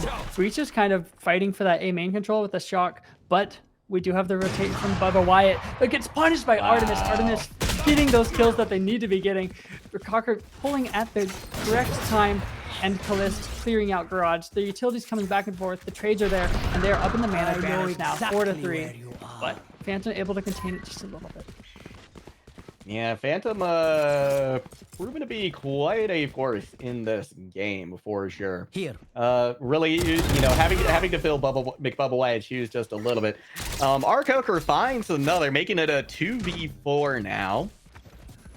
So, this attacking squad gonna have a pretty easy trip onto Seaside. It's not just gonna be up to this Omen and Neon. Take that back. Just gonna be up to this Omen. Stinky, it really doesn't have a foot in the door on this retake. There's a Boombot delaying his retake on the backside. I'm not counting Stinky 100% out of it because you can never really do that in Valorant, but I'm not seeing the retake happening. I think they're going to try and punish them a little bit, try and take off a gun, but Artemis is ready for it and shuts that down immediately. They want to make sure that they're showing they're in it to win it. And they are not just going to let people get away. They want to up their numbers on the scoreboard too. They're just as capable as fragging. And with a Cypher as the top frag on attack, that's pretty cool. That's pretty fun as someone for someone who's playing Cypher. Yeah, that really is. It's not a place that you typically find yourself when playing Cypher. But you know what? There it is. And you know this. Mob mentality, I think they've done what they needed to do, right? They're in the lead here, going into the second half, and they've neutralized McBubba Wyatt to a very large extent. Phantom, like you said, is having to kind of pick up the slack there, fill his shoes a little bit, as he's just getting countered so hard now. But they're doing a good job of it. Question is, can they bring it to a win here? Mob mentality now pushing up onto Seaside very aggressively. Phantom running out, trying to clear through Garage as well. Okay, giving them some cover from CT. Gonna be an aftershock thrown in as well to try and keep them back while the spike is planted. Ooh, McOptobot able to find Chi 2. Kalis with one as well. Gets flashed, and McBubba Wyatt able to take him out in short order. Now, just one player, two players left on each side. JDB with the breach, throwing out a little bit of util as some gets thrown his way as well. Gunfight going on, but still nobody trying to defuse sight. Artemis able to find Shady B. Oh my gosh, everybody with a sliver of health, and Artemis comes up with the win. The defuse, will it be there in time? It's going to be just in the nick of time. It's going to be an 8th round for Mob Mentality. Everyone on that retake just with a fraction of health. I think the person with the most health in that 2v2 had, what, 70 HP? Yeah. It's just whoever happened to land the shots first. And luckily for Mob Mentality, it goes their way. Sorry, McDegens are going to be a little bit upset about that because the other map went the other way. McDegens had the lead going into the half, and it was still so close. So not having that advantage and not winning that pistol, now they're down by 3, and the half has barely started. You know, and I didn't have a chance to say this before the match, and maybe it's before the match, and maybe it's a good thing. Maybe I should just keep my mouth shut, but I'm not. McDegens, I thought, were going to have the advantage coming into this map, right? Given that they have the more aggressive playstyle, given that Mob Mentality is a more defensive team just in general, but they're showing up in a huge way here. I mean, Haven is such an attacker-favored map, right? That I figured we would see some trouble from Mob Mentality, but that's just absolutely not been the case. Bubba Wyatt, once again, shutting them down. Or shutting down the peaks to allow them to gain the space that they need. They're all the way through garage and going on the C site now, and there's nobody there to contest because Mob Mentality over-rotated a little bit. Bliss is able to bring it back just a little bit, find some of the flanks, so it's going back and forth honestly still, but McDegens are not letting this save round go down without a fight. No, they're not. They've got a little bit of econ work done. 2 members taken out. McBubba White with 19 HP. Gonna be able to almost find another. I thought that was gonna be a headshot, but must have been a shoulder instead. The defuse will come in, and we've got another 9-5 scoreline. We had the exact same thing on Icebox, but like you said before, it was with McDegens in the lead. And that's exactly why I'm not willing to, count my chickens yet. There's still the very real chance when teams are able to finally get the spy after being down by 2, they might be kind of mad. They might be kind of like, okay, guys, we need to shut them down. We need to do good. But that also means their mental might be a little bit broken, seeing how this Mob Mentality is able to gain such an advantage and turn up. Artemis sitting at 16-5, top fragging the whole lobby. Bubba Wyatt just not 100% there. I mean, obviously still with an amazing KD, don't get me wrong, but not able to outdo Artemis. And this is McDegens in a do or die situation as well. Mob Mentality was able to come back and take that first game on Icebox, so they've got to dig down deep and find a way to counter this squad. Otherwise, they're just going to continue to run away with this game. Push is coming up on the A site. Smoke's thrown out now, so they have an idea that it's going to come through here. Nice play coming out from Artemis, but she's just not quick enough. Phantom, a little bit more on the money with their shots. McOptobot going to get the plant in. McDegens doing what they need to do here to make this round theirs. G2 up in heaven. See if they can find somebody. Just going to be them. That's not going to be enough this time. Yeah, the shots finally ring true for McDegens and keep them in it. They were a little bit, I want to bring it back to, they were a little bit of the underdog coming into this. They won one less map. They're down like 2-4 as opposed to a 3-3 even scoreline in the matches on total. So they are just slightly the underdog. So if they're able to bring this back, it would be amazing to see, and it would put them at similar scorelines overall.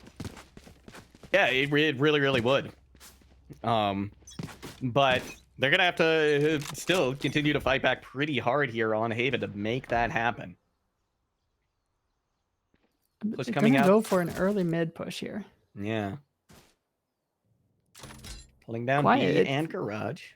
I'm so sorry, but it looks like they're pulling a note out of Mob Mentality's book. The slow push, the intel gathering, not going for that rush into sight until they're ready to fully execute, which it looks like they might be.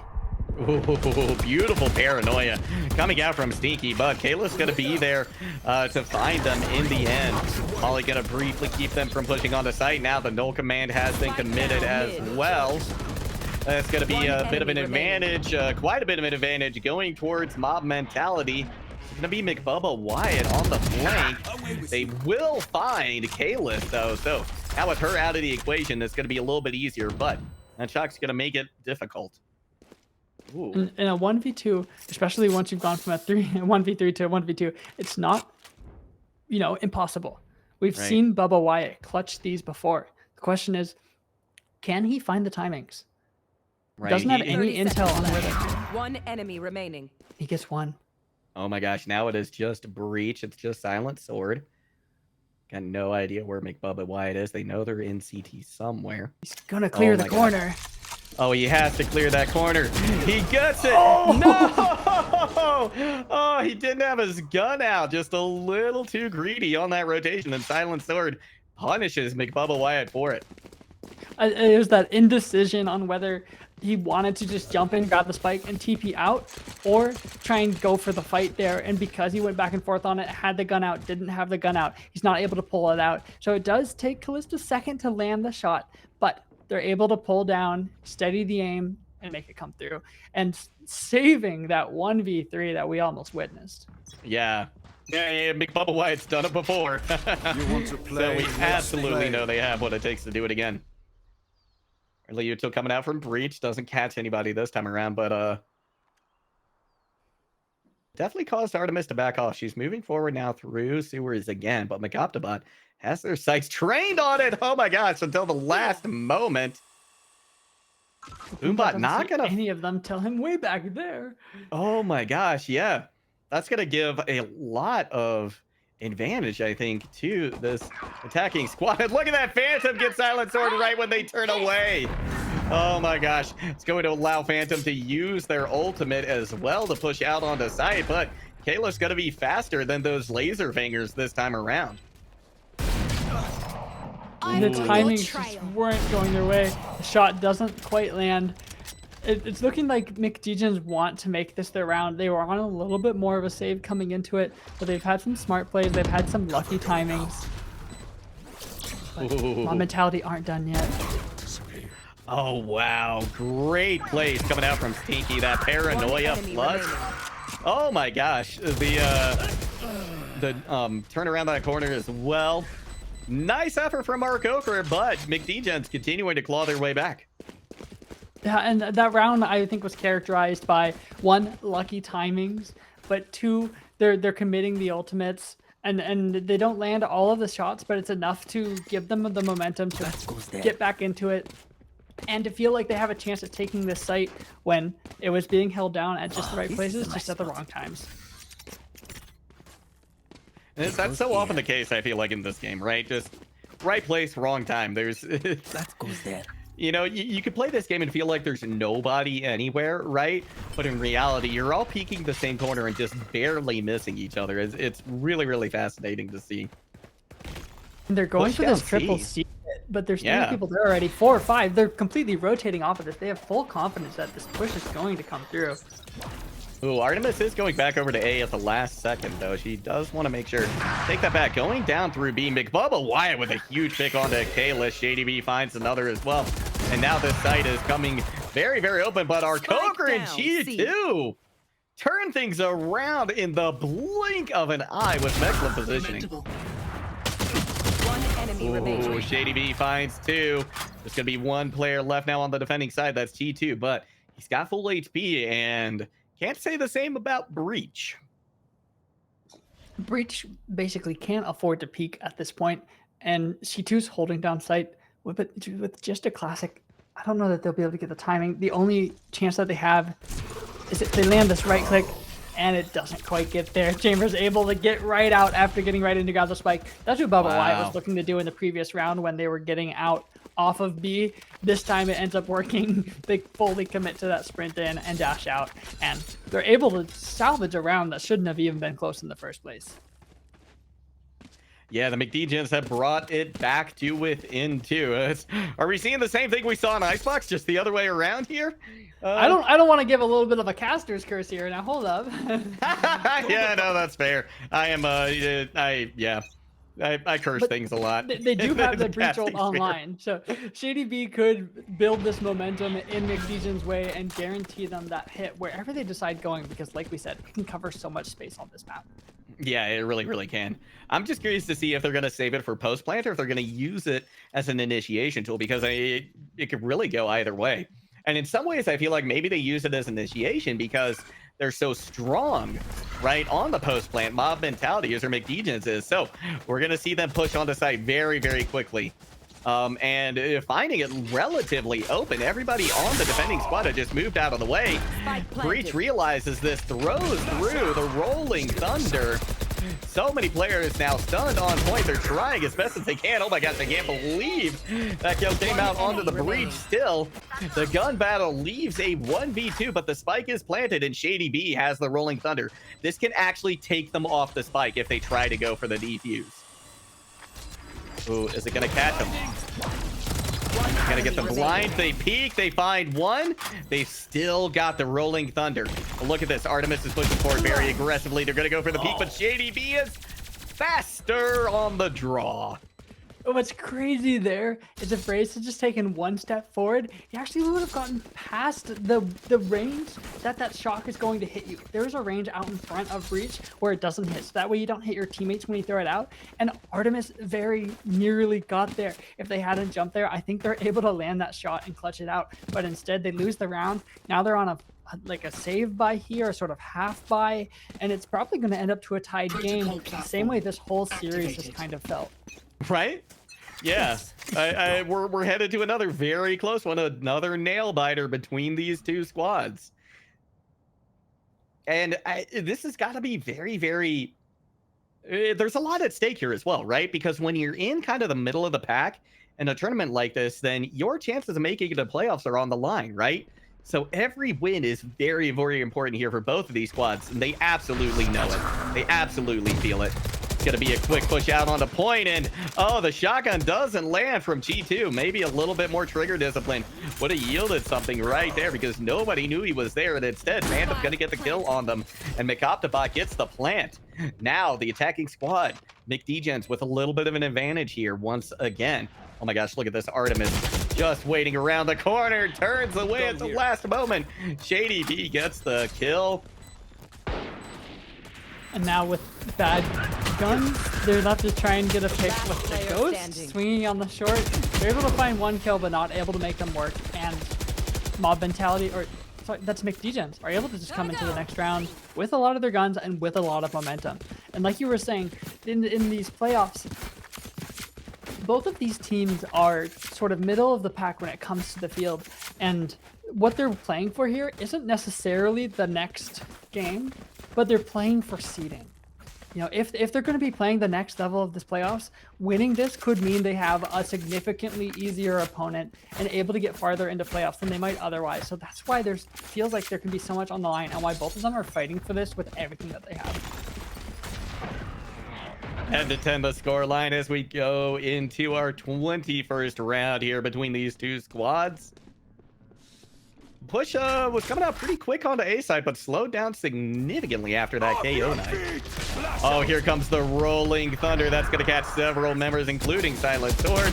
Not much they're going to be able to do, as Phantom's able to pick him off with the Phantom as well. Spike planted. Paranoia Artemis comes is able through. to punish that aggression. So they do get one trade. Artemis finds Shady B now back in that corner. Gonna throw out the boom bot. And oh no, it just clips itself on the ledge there. Doesn't quite go out the window. Unlucky. Stinky trying to find the head of Artemis. Barely does with 11 HP to spare. Now just two of the defending members left alive.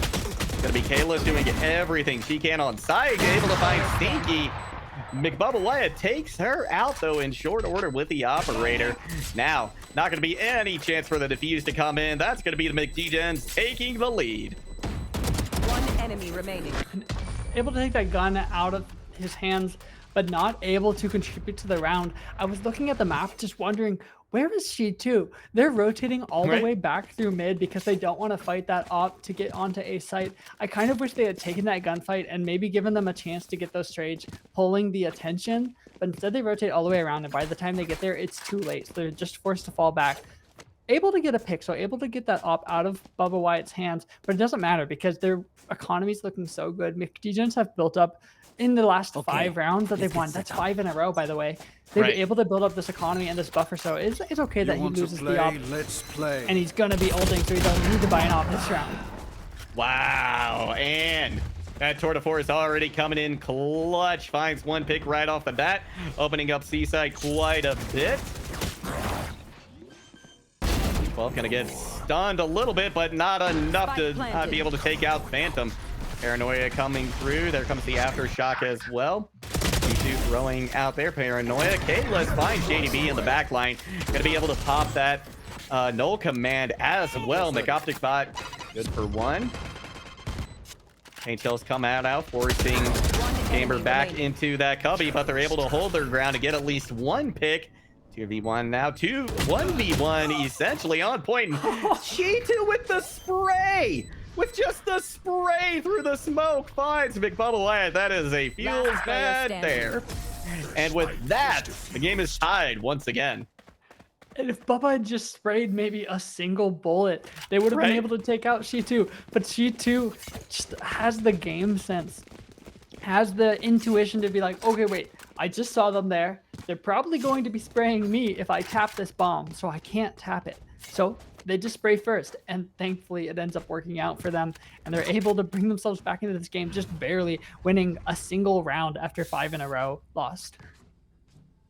Tying it up, by the way, back to 11-11. Next point is match point after this. Yeah, this is absolutely incredible what we're seeing come out from both of these teams here today. Fighting just tooth and nail for these wins. Rotation coming out now on the C site. Ooh, Kalis just barely misses everybody. Oh my gosh. Yeah, look at this. The defense is pushed out so far forward. There's literally nobody on any of the sites for the defense. Phantom pushing out now, thinking they're going to find everybody in CT, but it's just empty. And now they've got to be left wondering, where the hell is the other team? Right? Like, they look couldn't at this. be farther away. No, they're going to spend all of their ultimate just running, trying to find the other team. That ultimate from Phantom is going to expire. Flash coming out from Kalis. They've seemed to have bamboozled this team. They're still with no clear idea of where anybody is, I don't think. Silent Sword able to take 1 out. And now we've got the Rolling Thunder coming out as well onto that back corner. It's not going to catch anybody as everyone's dead. Just 1 player now. Phantom remaining. The defuse starting to come in. They're able to get 2. What was that? Has it been enough time, or is Artemis going to be able to get the defuse? It's going to come down to seconds. They are, in fact, going to get it. And Mob Mentality brings us to 12. In a round that really could have gone any way at any time. Super interesting tactic out of Mob Mentality there to push all the way deep into spawn, but they didn't 5-man retake, which is what saves them. If they had 5-man pushed up long, they would have been at that choke point. Instead, they choose to retake, to re-aggress back into garage, back through spawn. And they're able to set up different angles to distract them and get that site control. The trades just barely end up going their way. Neon hits a nasty flick from McDegens, almost giving that round their way, but instead it goes to Mob Mentality to map point. A very timely timeout, I think, coming in now for McDegens. They've been holding on to it, and I think this is absolutely when you want to spend it, right? Because not only can this help maybe take some of the momentum, take some of the wind out of the sails of Mob Mentality, but it's going to give you a moment to kind of catch your own breath, you know, ground yourselves and say, we're still in this, we still bring this back, we're going to have to take it in OT, but we can still do what we need to do. And this is McDegens again. They're fighting to stay in this series. They have to come away here with a win on Haven. Otherwise, we don't see Ascent. And this ends in Mob Mentality's favor. And they, you know, I think cement themselves in these standings as the stronger team. and the scoreboard's telling the same narrative of the stronger team, the weaker team, but not in terms of physical frags, in terms of like overall team play. But because you can see McDegens have more kills, they have the firepower, but it's the team play of Mob Mentality that's winning them. The team play to fully commit all 5 people to a flank, to work together and really play off of each other. Yeah, you're absolutely right. It is. It's that mechanical difference going up against the high IQ play, right? And it's proving to be so even. It's such a joy to watch. Cage triggered.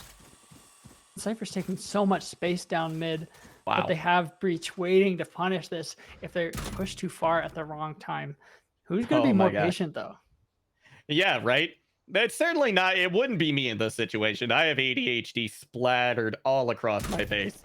So I would be running out in short order. It's going to be Shady B who moves first, but going to be able to take out our Coker from that sneaky little spot they were hiding. McOptibot going to be able to get the plant in. So McDegens with a little bit of an advantage here in the kill feed. Going to be able to secure another pick. It's now a 3v5. Phantom, though, taking out Artemis. She finds her kill. And now, retake starting to come in. Silent Sword now. Beautiful use of the util of that fault line coming in. Oh, gets Taylor. one from that double peek. Wow. It's now a 1v1, but the spike is starting to go off quicker. Gonna have to be a big, quick move coming in. The attackers take it. We're going into OT here, Easel. And Stinky with just 28 HP keeps them in the game. If that isn't indicative of what's been happening this entire time, I don't know what is. This is exactly what we were talking about coming into this, how closely matched they are. They have different strengths, they have different weaknesses, but the rounds have been back and forth. Even though McDegens were looking so good, they got 5 in a row, Mob Mentality doesn't give it up. And I would not bet money on which team was going to win right now because either of them could take the cake. Yeah, they so easily could. It's been the way all day today between these two teams, and it continues to be. I really hope we get to see a third map here today, Easel, because these teams have given us such a treat so far today. 11-13 first game, 12-12 right now in the second. McOptibot finds one immediately. McDegens with a little bit of an advantage. There's going to be a trade on B. Spike going to be planted by Kalis. Paranoia coming out. That's going to be a quick push now in from Phantom, seeing if they can catch anybody off guard. Gonna swing off the dog. Ooh, beautiful play from Phantom. Yeah, that was just spectacular. Defuse coming in, but it's not going to get there. Might have gone halfway, not quite clear at the moment if that's the case. No, they didn't get it. Here comes another push out, and that is going to be McDegens taking the first OT round. And the round still, sorry, that was a little bit hard to watch. The round's still going back and forth throughout this entire time. Bubba Wyatt is celebrating. They're so happy to still be in it because they've been fragging this entire time with 24 kills. They're not top fragging because Phantom has shown up. And I think Phantom showing up and Shady B, all of them with over 20 kills, have been the difference makers between, the losing the map like they did on Icebox and bringing it to this overtime and having that advantage that they don't just have one star fragger. They're really showing the depths of what they can do as a team. Yeah, they certainly are, and it's great to see, right? It's early on in that Icebox match, I was wondering if this was going to be the McBubba Wyatt story, right? And everybody else on McDegens were going to be NPCs, essentially, right? They were going to be, bit parts, bit players. But that is not the case. The depth is there, and it's so good to see. So good to see. Kalis with an early kill. That's going to even things back up. This is match point for McDegens. They want to make it game here. It's going to be a 3v3 now, though. And Shady B pulls out the util just at the wrong time. A 1v1. Is it going to be Artemis coming up big, or is it going to be McOptibot? Yeah. McOptibot goes for the plant, fakes it. Now they're going for it for real, but that's just giving Artemis time to catch up. Is she going to peek in time? No, she's going to allow the spike to go down. McOptibot now peeking. There's the barrel of the gun. That's McOptibot for the win. and McDegens bring it back 1-1. We are gonna see a map number 3. And the game could not be closer. You cannot ask for it to get much more intense than that. Only winning just barely in an overtime after having such a big lead. Mob mentality, bring it back. Neither team is willing to just concede this to the other one. And now going into map 3, they're really at the depths of the pool. So it looks like, I just saw in chat, Artemis might be getting off because they have work tomorrow. And without Artemis, I'm not sure they'll be able to do it. So I'm interested to see what mob mentality has to bring beyond their star fragger. Right. I mean, they didn't star frag in this one, but they obviously look incredibly strong.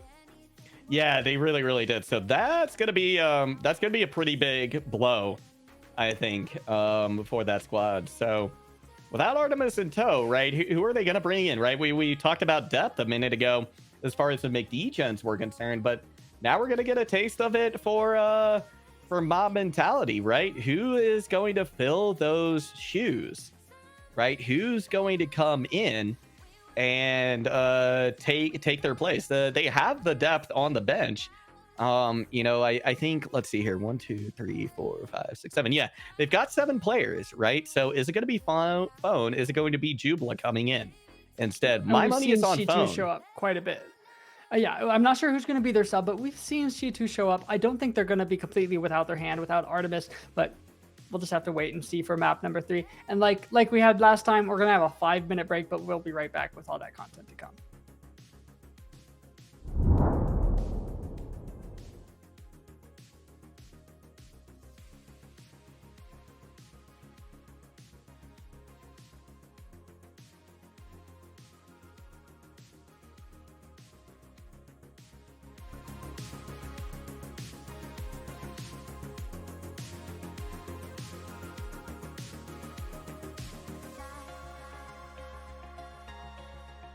Where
Hello, everybody. Welcome back. I hope you grabbed your water. I hope you took whatever kind of a break you needed to, because we are about to head back into it on Ascent.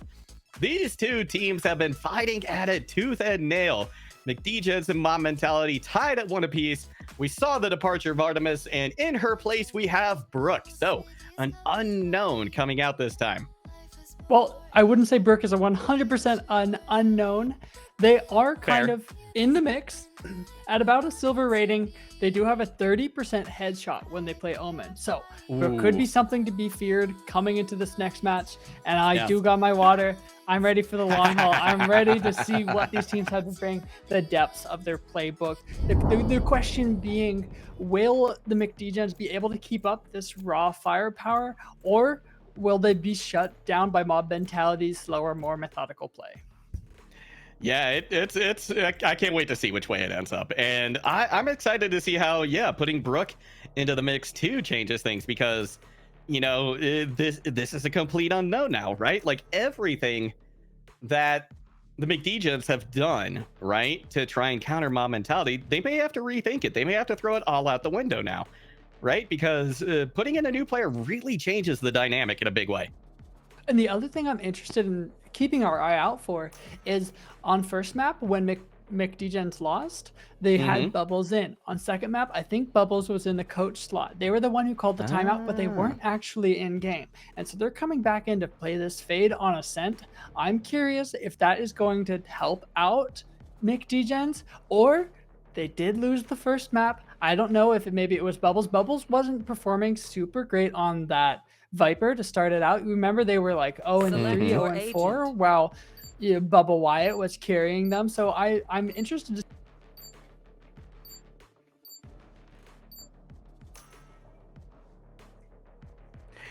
I'm excited to see that. And I love, I'm gonna be honest, I love the double initiator look, right? That it's one of my favorite comps to run, and I think it is just so effective. And the McDegens have opted to run that. They're going with the KO and the fade.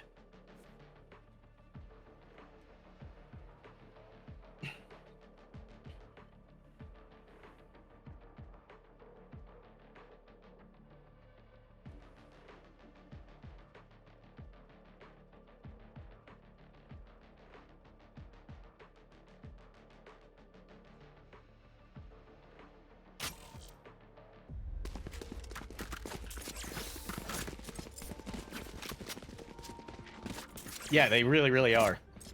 So, it's got to be Mob Mentality's defense, I think, really put to the test here, harder than it has been yet.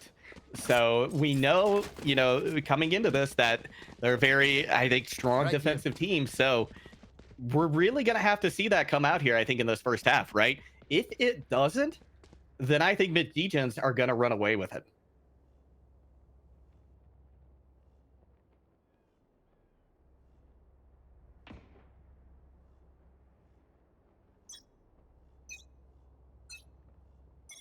Right? Revealing area.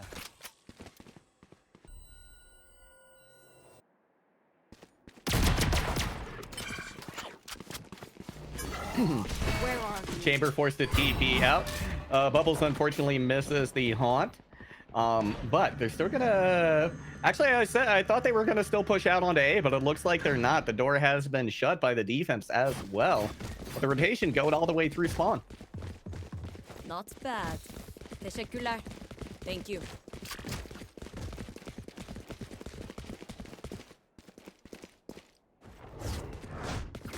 Bring them down. Yeah. Prowler gonna go out, clear that first corner, make sure that they've got at least an opportunity to set themselves up to push onto a point here. But the Omen Smoke is already out. Aldrone coming in as well, but expires right before they get a peek at anybody. Teleport's ready. Breach throwing out the util as well to try and keep the push from happening, but they are eventually going to start moving through. Prowler finds Omen. That's going to force him back and allow the push out onto point, but Breach is already there on site. They're going to be good for one. Make that two. Down B. Last player Almost standing. three. Stinky and Shady coming in big. Now it's just going to be up to Chamber to see if they can hold down this site, get the plant off, or at least get the kills. Not going to be this time around, and that will be the McDegens with the first round. That's so difficult when you're in that Chamber's position. They bought the Right. shorty to be able to hold the close angles should they be rushed when they're holding their headhunter. But that late in the round, when your headhunter's out of bullets, you're just left with a shorty, and that cannot do very much. Not Yeah. at any sort of range other than right in your face. So they were on site, but being pushed from both sides, they had to pick one of the fights, and it wasn't able to work out. So McDegens are able to get one round on the board, and we've seen this happen before. They get one round, they're gonna force here Standing or ahead. buy in, and hopefully get the next in their case. Gonna be a quick push out on the A site. Kayla's rotating very, very quickly over there as well. McBubba Wyatt finds our core. So McDegens looking good at the moment. They're gonna get site control. The plant should go off without a hitch. Defense now pushing themselves planted. up through spawn. Gonna take a position on heaven, but ooh, that molly from Brim doing a little bit of damage. Just the pistols. I think they're just looking to get a single pick here, but the shots aren't able to land from She2. Khalees looking to get that peek out of the smoke, but the turret's holding it down, and it's so hard to break with a pistol. Yeah, it really, really is. But Bubba Wyatt, a little bit easier to break potentially than that turret at the moment. Kalis drops down to hell, but that one-way doing wonders. And with that, the Degens take the second round. Which is exactly what I'd expect from them. And so Mob Mentality is going to need to buy in here and show us what they have to bring to this map. This is their round to prove that their map pool goes deeper, that they're able to work with a sub-in on their team.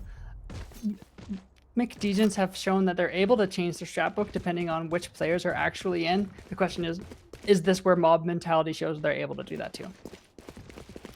Yeah, we'll have to see. Mob Mentality, I think this is a pretty significant round, right? Because, while it's still early in the game, if they're unable to come back, right, and win this on defense, then this is going to be a pretty big sign, I think, of things to come for this game. Prowler sent out. It's going to find one. The attack already has one pick. Looking for another one. Brook good for just that, though. From the ground, the attacking squad has evened up the scoreline. Ooh, almost giving themselves an advantage, but not quite. We're going to see the tour de force coming out now from McBubba Wyatt, but they just have 5 HP left. They've got to be perfect on these shots coming up next. That was a dangerous rotation from McBubba Wyatt. They're separated Last on player site, standing. one and long, and they're not able to do those trades. They're not able to watch each other's corners. Now Stinky's just looking to get the timing on Sova, but Sova has a good player idea that it's coming. Wow. The Spectre's able to come up better from that range.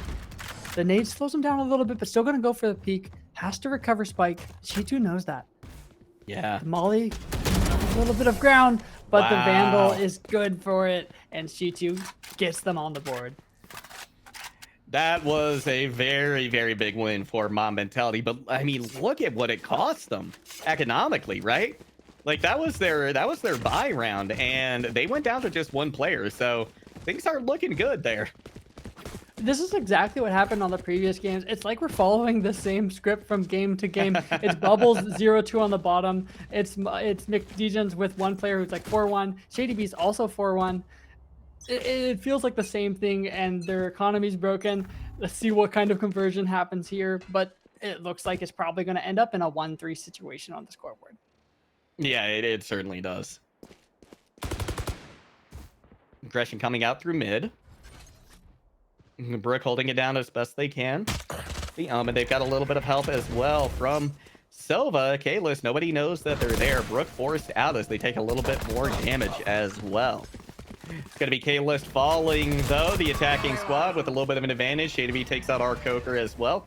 Plant not going to yield anything, so it allows them to push onto site with impunity. Plant should go down fairly easily. Silent Sword now on the rotation with the rest of my mentality, but gonna get there pretty late, and with a 5v3 this is looking pretty rough, especially now that the plant is down. And with the weaker weaponry, it's looking even rougher. They haven't made any progress onto site yet. If that smoke drops too soon, it's gonna be game over, and he's at 0 HP. Oh my gosh. Brook with a Sheriff and 30 HP, looking to tap one head maybe, but Shady P absolutely make sure that does not happen. Yeah, flawless round goes to the McDegens, and this is gonna sound like a really random question, but do you watch by any chance Letterkenny? I have not. Oh my gosh! All right, well, for any of you Letterkenny fans out there, this entire game we've been watching McDegens, and all I can think about are Degens from Upcountry. So hopefully somebody in chat gets that. But pitter patter, let's get at her and back to the game, because there's a timeout here being called by the defense. And I'm not sure that this is so much of necessarily, okay, we need to really reevaluate everything that's happening, because being down 1-3 isn't the end of the world. They're going to have a little bit of a buy here. They have some money in the bank. This is more so, I think, okay, let's stop the momentum and just make sure we're thinking about things. I don't think that Mob Mentality is going to be panicking necessarily. It's more so a reevaluation. Yeah, exactly.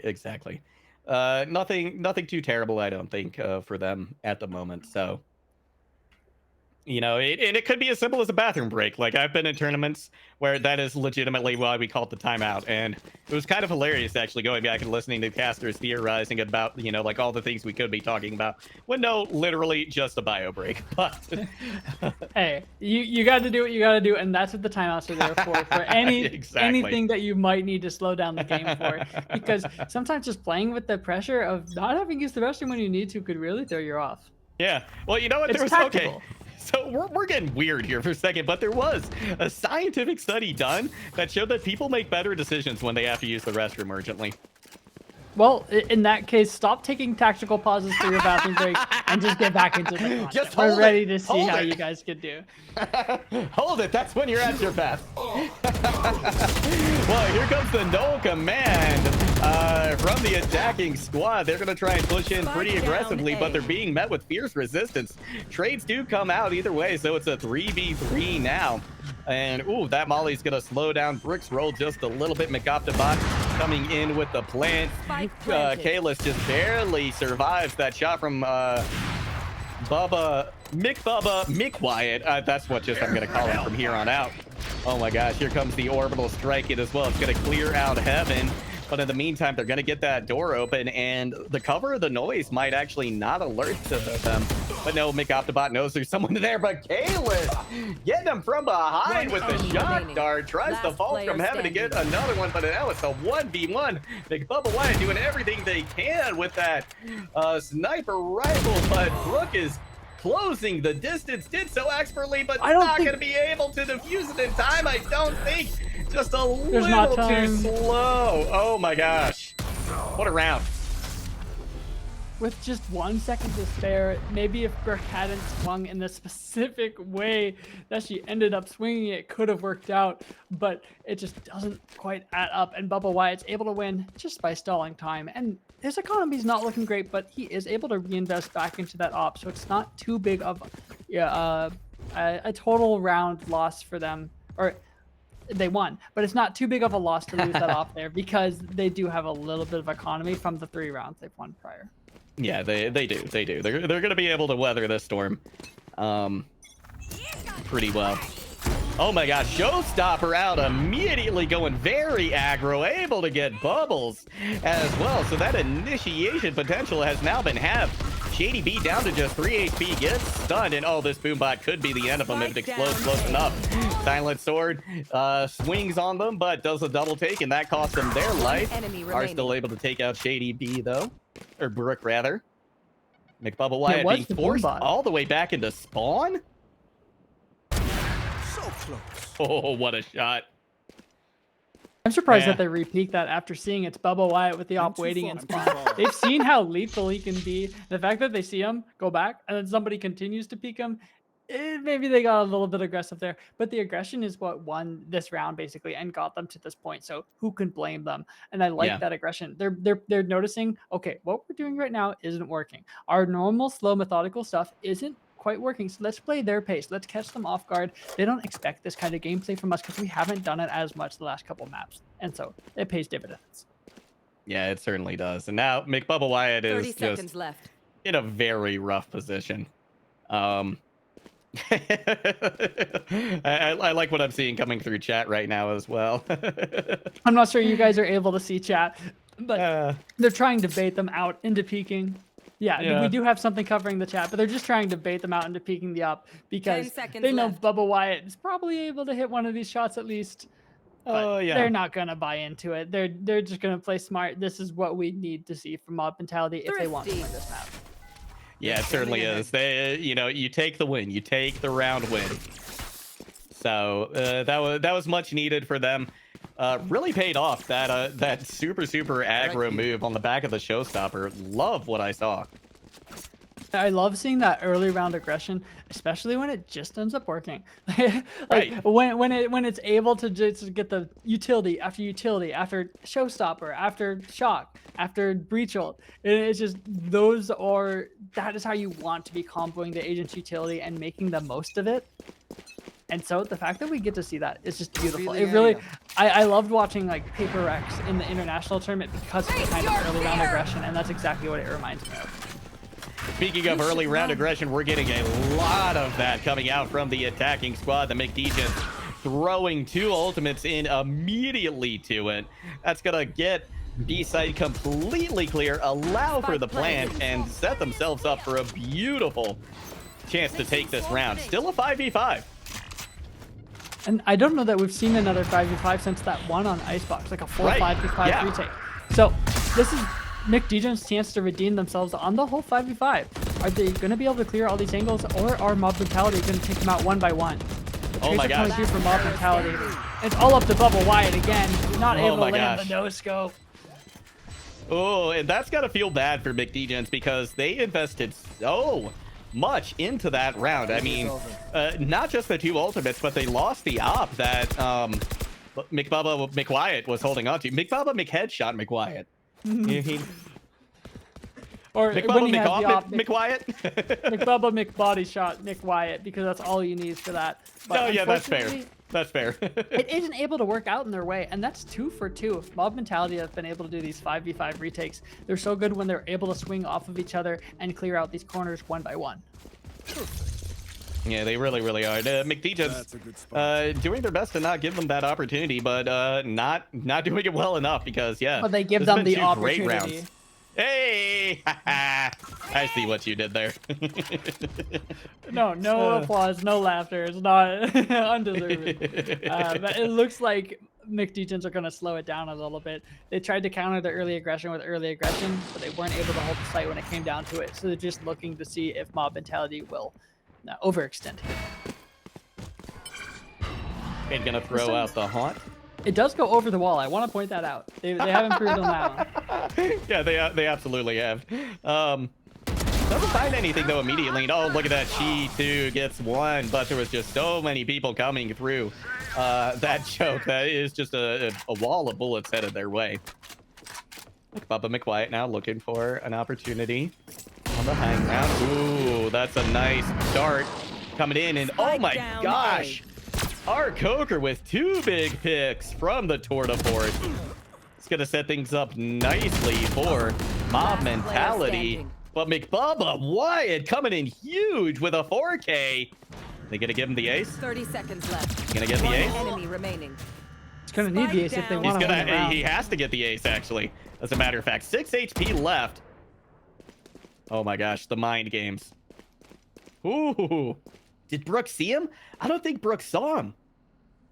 But Brooke just has to play time. If they could just keep Yeah. playing 10 seconds left. Rosie around the block. I have the spike. Oh, it's 6 seconds left. Wow. Brooke's able to do it. Oh my gosh, what a tense few moments right there. Just watching them ring all around the twisted up. Jenny. Ring around the generator ends up paying off for Brooke. And Brooke is showing us she may be subbing in, but Brooke is just as much valuable to this team as Artemis was earlier on. Getting these clutch plays to keep them in the game when Bubba Wyatt starts going crazy. Brooke shut that down. Our ground. Yep. Yeah. Brooke was studying. Brooke was furiously taking notes these last 2 matches, understanding what they were going to have to get themselves into if it went to game 3. Now, Tour de Force out on the board again, but our Coke are able to neutralize that in short order with the operator. Here. And I don't think they want to repeat that, seeing how their top frag, Yep. or not there, but seeing how their top frag is gone, they're opting to fall back a little bit, reassess, and see if they can get any amount of map control. Which, with a minute left on the clock, been burned, they're in the spawn gate still. Yeah. They're just now starting to push up on A once again, so Here.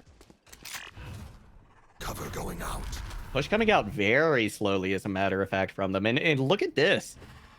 Brand playing very, very aggro in mid on the defense now. Our Coker, though, gonna get spotted out. Beautiful use of the util there. Coming out from Bubbles. Really responsible for getting that kill and allowing them to push out onto site now. Should be able to get the plan here in short order, but they're going to have to watch out for Chi-Chu on the high ground. Knife thrown out. That's going to slow them down just a little bit. Now they're going to see if they can spray through, find a kill in hell, but after a lot of bullets, no kills showing up on the kill feed for them. Shady B does eventually find Brooke with the wall bang. Stinky now looking to follow suit. Gonna be McOptobot now. Ooh, they're taken out. 1 enemy remaining. 1 player remaining now. Is it gonna be in the cards for them? Not this time. 4-5 the score line now in favor of McDegens. I think there was a little bit confusion from the players right there on why that alarm bot moved there. I'm not sure that its owner was still alive. Yeah. But it ends up working out. It doesn't quite distract them. There's some confusion in chat about it too, yeah. Their 6th player on the team doesn't quite get the frag there, so she's able to close it out, or they're able to close it out. and really just an interesting round. It went back and forth, but eventually they were able to get that site control. Wow, McBubba Wyatt. This time with the coming up clutch. Rook able to find 1 though and equalize things in the kill feed. Gonna be McBubba Wyatt now transporting away, TPing out of dodge. Oh my gosh. Prowler does find Silent Sword. Here comes the null command as well from the McDegens. Stinky able to get 1. Silent Sword nowhere to be found anymore. That Molly gonna briefly slow things down. But not enough. We're gonna get the smokes coming out as well. Nobody gonna be peeking from pizza. But a grenade will go through it. Bubbles will get the plant off. Kayla seeing if they can get a little bit of info on where everybody's holding. But look at that. Stinky is just out of sight of that dart. They have no idea he's there. They're going to get him on the peak. Looks for another. Tries for a 3rd, but Brooke is there instead. And now it's a 1v3 for them. They've got the ultimate ready to go, but I don't know if you use it here. Oh, especially after getting poked out by the Haunt. Burke just has to save here when it's a 1v3 and this little time left on the clock. I was going to say that rat spot being held just outside of market, it never gets checked. It's crazy how much impact you can have just out of that one spot. It's like those spots on Icebox. And Burke's able to swing on Bubba White and take that up out of his hands. Burke continuing to have value on Omen, even if they're not winning the round. Right. Yeah. No. It's interesting, right? Because the game score, right? The round score is very, very, it's very discrete, right? You know, it's a point or it's not a point, right? But what's happening in the econ has so much effect as well, right? Like, you know, there's so much granularity, right, to these rounds, even though you don't necessarily see it in the scoreline. Yeah, they're on a full save, but they do have an op which could provide tremendous value if they can just land this shot right here. They're peeking up A long. But trying to hold it. Shot goes in. That's going to be Chi2 playing games again with that showstopper. Doesn't find anybody this time, though, but it has successfully pushed the McDegens back very far towards spawn. And delayed them. They weren't able to get any picks, but they've only used a little bit of utility so far. They did use an ult, but there's only a minute left on the clock. And they have, look at all the control that Brook's gotten here. Brook knows that they're 100% on A because they've completely cleared B lobby. Wow. And that kind of map control can win you the rounds. Even if they don't get a pick here, they have the information and they probably hear them rotating. Oh, yeah, they have to know they're coming out. And look at that. Brook is there with the smoke. They pushed through it, though, but Steaky was already in it. Gets the kill. But now everybody knows that the rotation's coming out. And look at that. Shady B catches our Coker coming through as well. The lurk pays off. And now things are looking great for this attacking squad, despite the defense playing that very, very intelligently.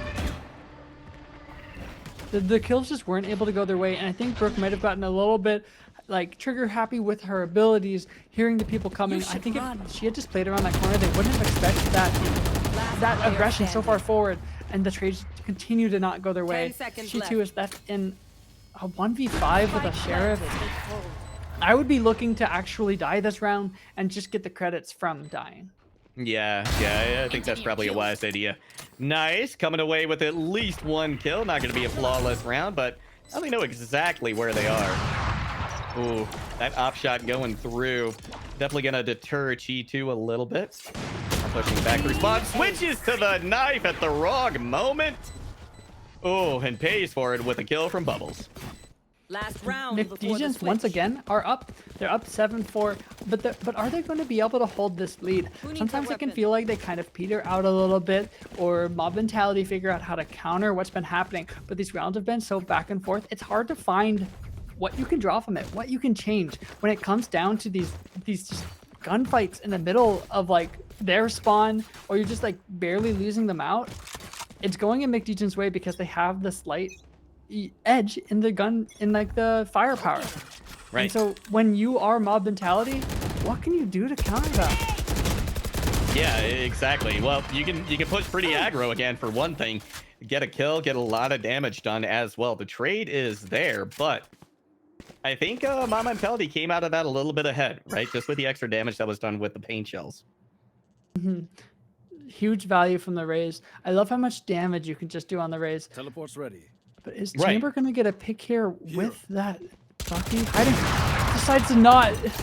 Pulls back at the wrong time, but is able to stop him from pushing any farther forward. Oh, they know where they are now. Brook caught running away. Not going to be able to quite escape. The attackers are on the move now. McDegens smell blood in the water. Silent Sword trying for a pick, but Shady B going to have a little bit better aim this time. Face your fear! Yeah, at the right spot, at the right time, but the picks just go the other way. And now Callistus is listening to them walk on the site, but needs to find the timing to have the most impact. Optibot shuts it down right away, solidifying the half at 4-8, which I think is the closest half that we've had. I think it was 5-7 both times, if I remember. Yeah, no, this is absolutely the biggest difference we've seen at the half, and I think this is pretty substantial, right? We're getting into the later rounds. It's a 4-point lead. A 4-point lead, I think, is also the biggest that we've seen in any of these games, right? Just to the point where I think both teams brought it to 9-5. So Placing can McDegens win this round here and bring us to the largest discrepancy in the score we've seen so far? If they're able to, then this is looking really rough, I think, for Mob Mentality. They did win the previous pistol round, so there's a chance here. But Mob Mentality, this is kind of their make or break point. They need to turn it around on this half and not let the momentum get away from them, because they don't have the frags right now. There's 2 or 3 people on McDegens that are getting the kills. So Mob Mentality is going to have to find who can do that for them, or if their team play is going to be able to be enough here. Going to be a trade quickly on point. On thrown out to see if anybody is on site yet. They find out there is at least one. So it's going to be Rays holding things down from Boathouse. Spike is down though, so despite them being pushed up very aggressively, they're gonna have to try and backtrack to this. Nice play from them with 2 HP to spare. Gonna throw out the paint shells as well. That should do a little bit of damage, but to themselves. Oh, they got a little too aggro. You hate to see it. Now it's a 1v1. They're both at 20 HP. Yeah, this is insane. 1 bullet is all that's gonna make the difference here. Frenzy could be huge. Around the corner, and it's gonna be Bubbles coming in. What? Bubbles was my player coming into this map that I wanted to see. Are they going to be able to find the impact that they need? Are they going to be a suitable sub, or are they going to be what sort of dragged the team down? Because not that they're dragging them down, but they did lose map number 1, and that's where Bubbles was playing. So it was a little bit uncertainty seeing them being brought back into this roster for this 3rd map. And while they don't have a lot of frags, even just getting that 1 clutch there gives them the round up on the scoreboard to really look comfortable. And it can go either way still, but they're almost guaranteed to get up 10-4, and that's a scary scoreline.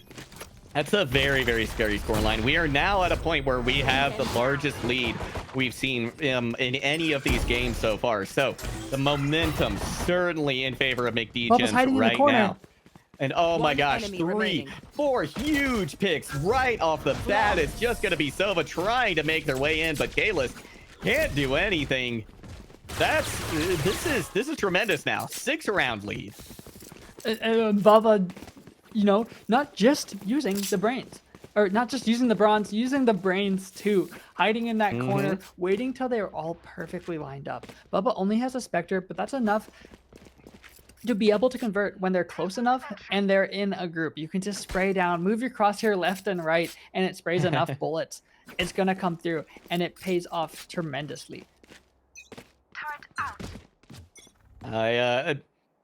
I hate to say it, but I wonder if Artemis not being in the lineup is really, really hurting Mob Mentality right now. I mean, she was such a big force, and Brooke has done well. I don't want to take away anything from Brooke, right? But this is, you know, looking at the pieces, right? The puzzle pieces that have been moved, the chess pieces really that have been moved. It's making me wonder. But Brooke must have heard me, because right then takes out the top fragger and says, no, no, no.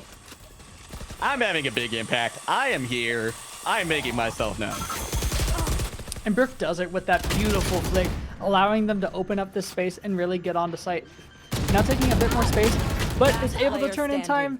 Shady still does land the hit. That shotgun is lethal, but Optibot is left in a 1v4 with the Spectre. And our Coker is able to do it. They're able to keep them in the game. At 5-10, that's not impossible. We saw McDegens go 5 rounds in a row on the previous map. So it's not impossible that Mob Mentality could do the same thing here. No, it's really not out of the question. I mean, these teams are right in the thick of it. They have been this entire time for a reason. So despite this discrepancy in the score, I think they can absolutely bring it back. Well, and even with this scoreline, the rounds have been extremely close. It doesn't feel like we're watching any kind of blowout, or if one team looks way above the other. Yeah, that's very, very true. They left Spike and Spawn. It looks like they're going for a slower play, which might have saved their lives on A main if they had peeked Bubble Wyatt with the tour de force. But Bubble Wyatt's going to reaggress mid, so it's going to be a chamber v chamber, unless he falls back, which he does. Slow start. Bring them down. Yeah.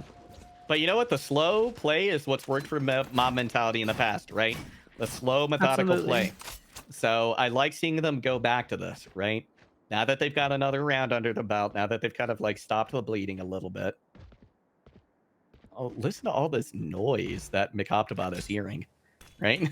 Like they know there's people out there. They know there's someone there, but they don't know exactly where. Mob Mentality have gained control over mid, but they're only just now with 46 seconds on the clock going farther. Stinky jump spots them, sees the mid, and gets the intel. And now they're rotating towards B to try and stop that hit. But look at this. The hit is going to come out onto A. That's where the spike is. That's where the plant's going to be. And oh my gosh, I can't 30 believe it. seconds left. The Mob Mentality is pushed practically all the way up through mid. McOptibot takes out one. They're going to Gonna triple throw out the swing to stim. get the rest. Yeah, they are. Bubbles That's a finds lot one of as gunfire. well. Oh my gosh. But look at that. She too with a double kill. 10 seconds left to go though, so it's gonna have to be Soma trying to plant, but they're taken out by Bubbles. Bubbles with a huge pick right there. There's just no time to plant. This round is going to go for McDegens. Last player standing. They just took too long to get in there. You can see right now Yeah. how the gunfight would have played out. They would have been able to win the duels. But when you're just getting space, they had a little bit of mid, but when you're just getting more of mid, just getting that extra space with 40 seconds on the clock, you have to win your duels. They have to be decisive, or you're not going to be able to get on the site just like that. And if you lose the spike with 10 seconds left on the clock, you have to find the kills, and they're just too far away. Yeah, I mean, there's definitely such a thing. Don't over. That was the case right there. Let's play. Tour de Force is going to come out now for Mob Mentality. Gonna see if maybe they can ride the back of this to another round win here. It's their only ult that they have on board as well. They stacked the correct site, but I don't know that they're going to push in time. They're going to have to push before this KO can get here and shut it down with a nade or the knife. Here. They have the Marco space. for They now? just need to get past Killjoy.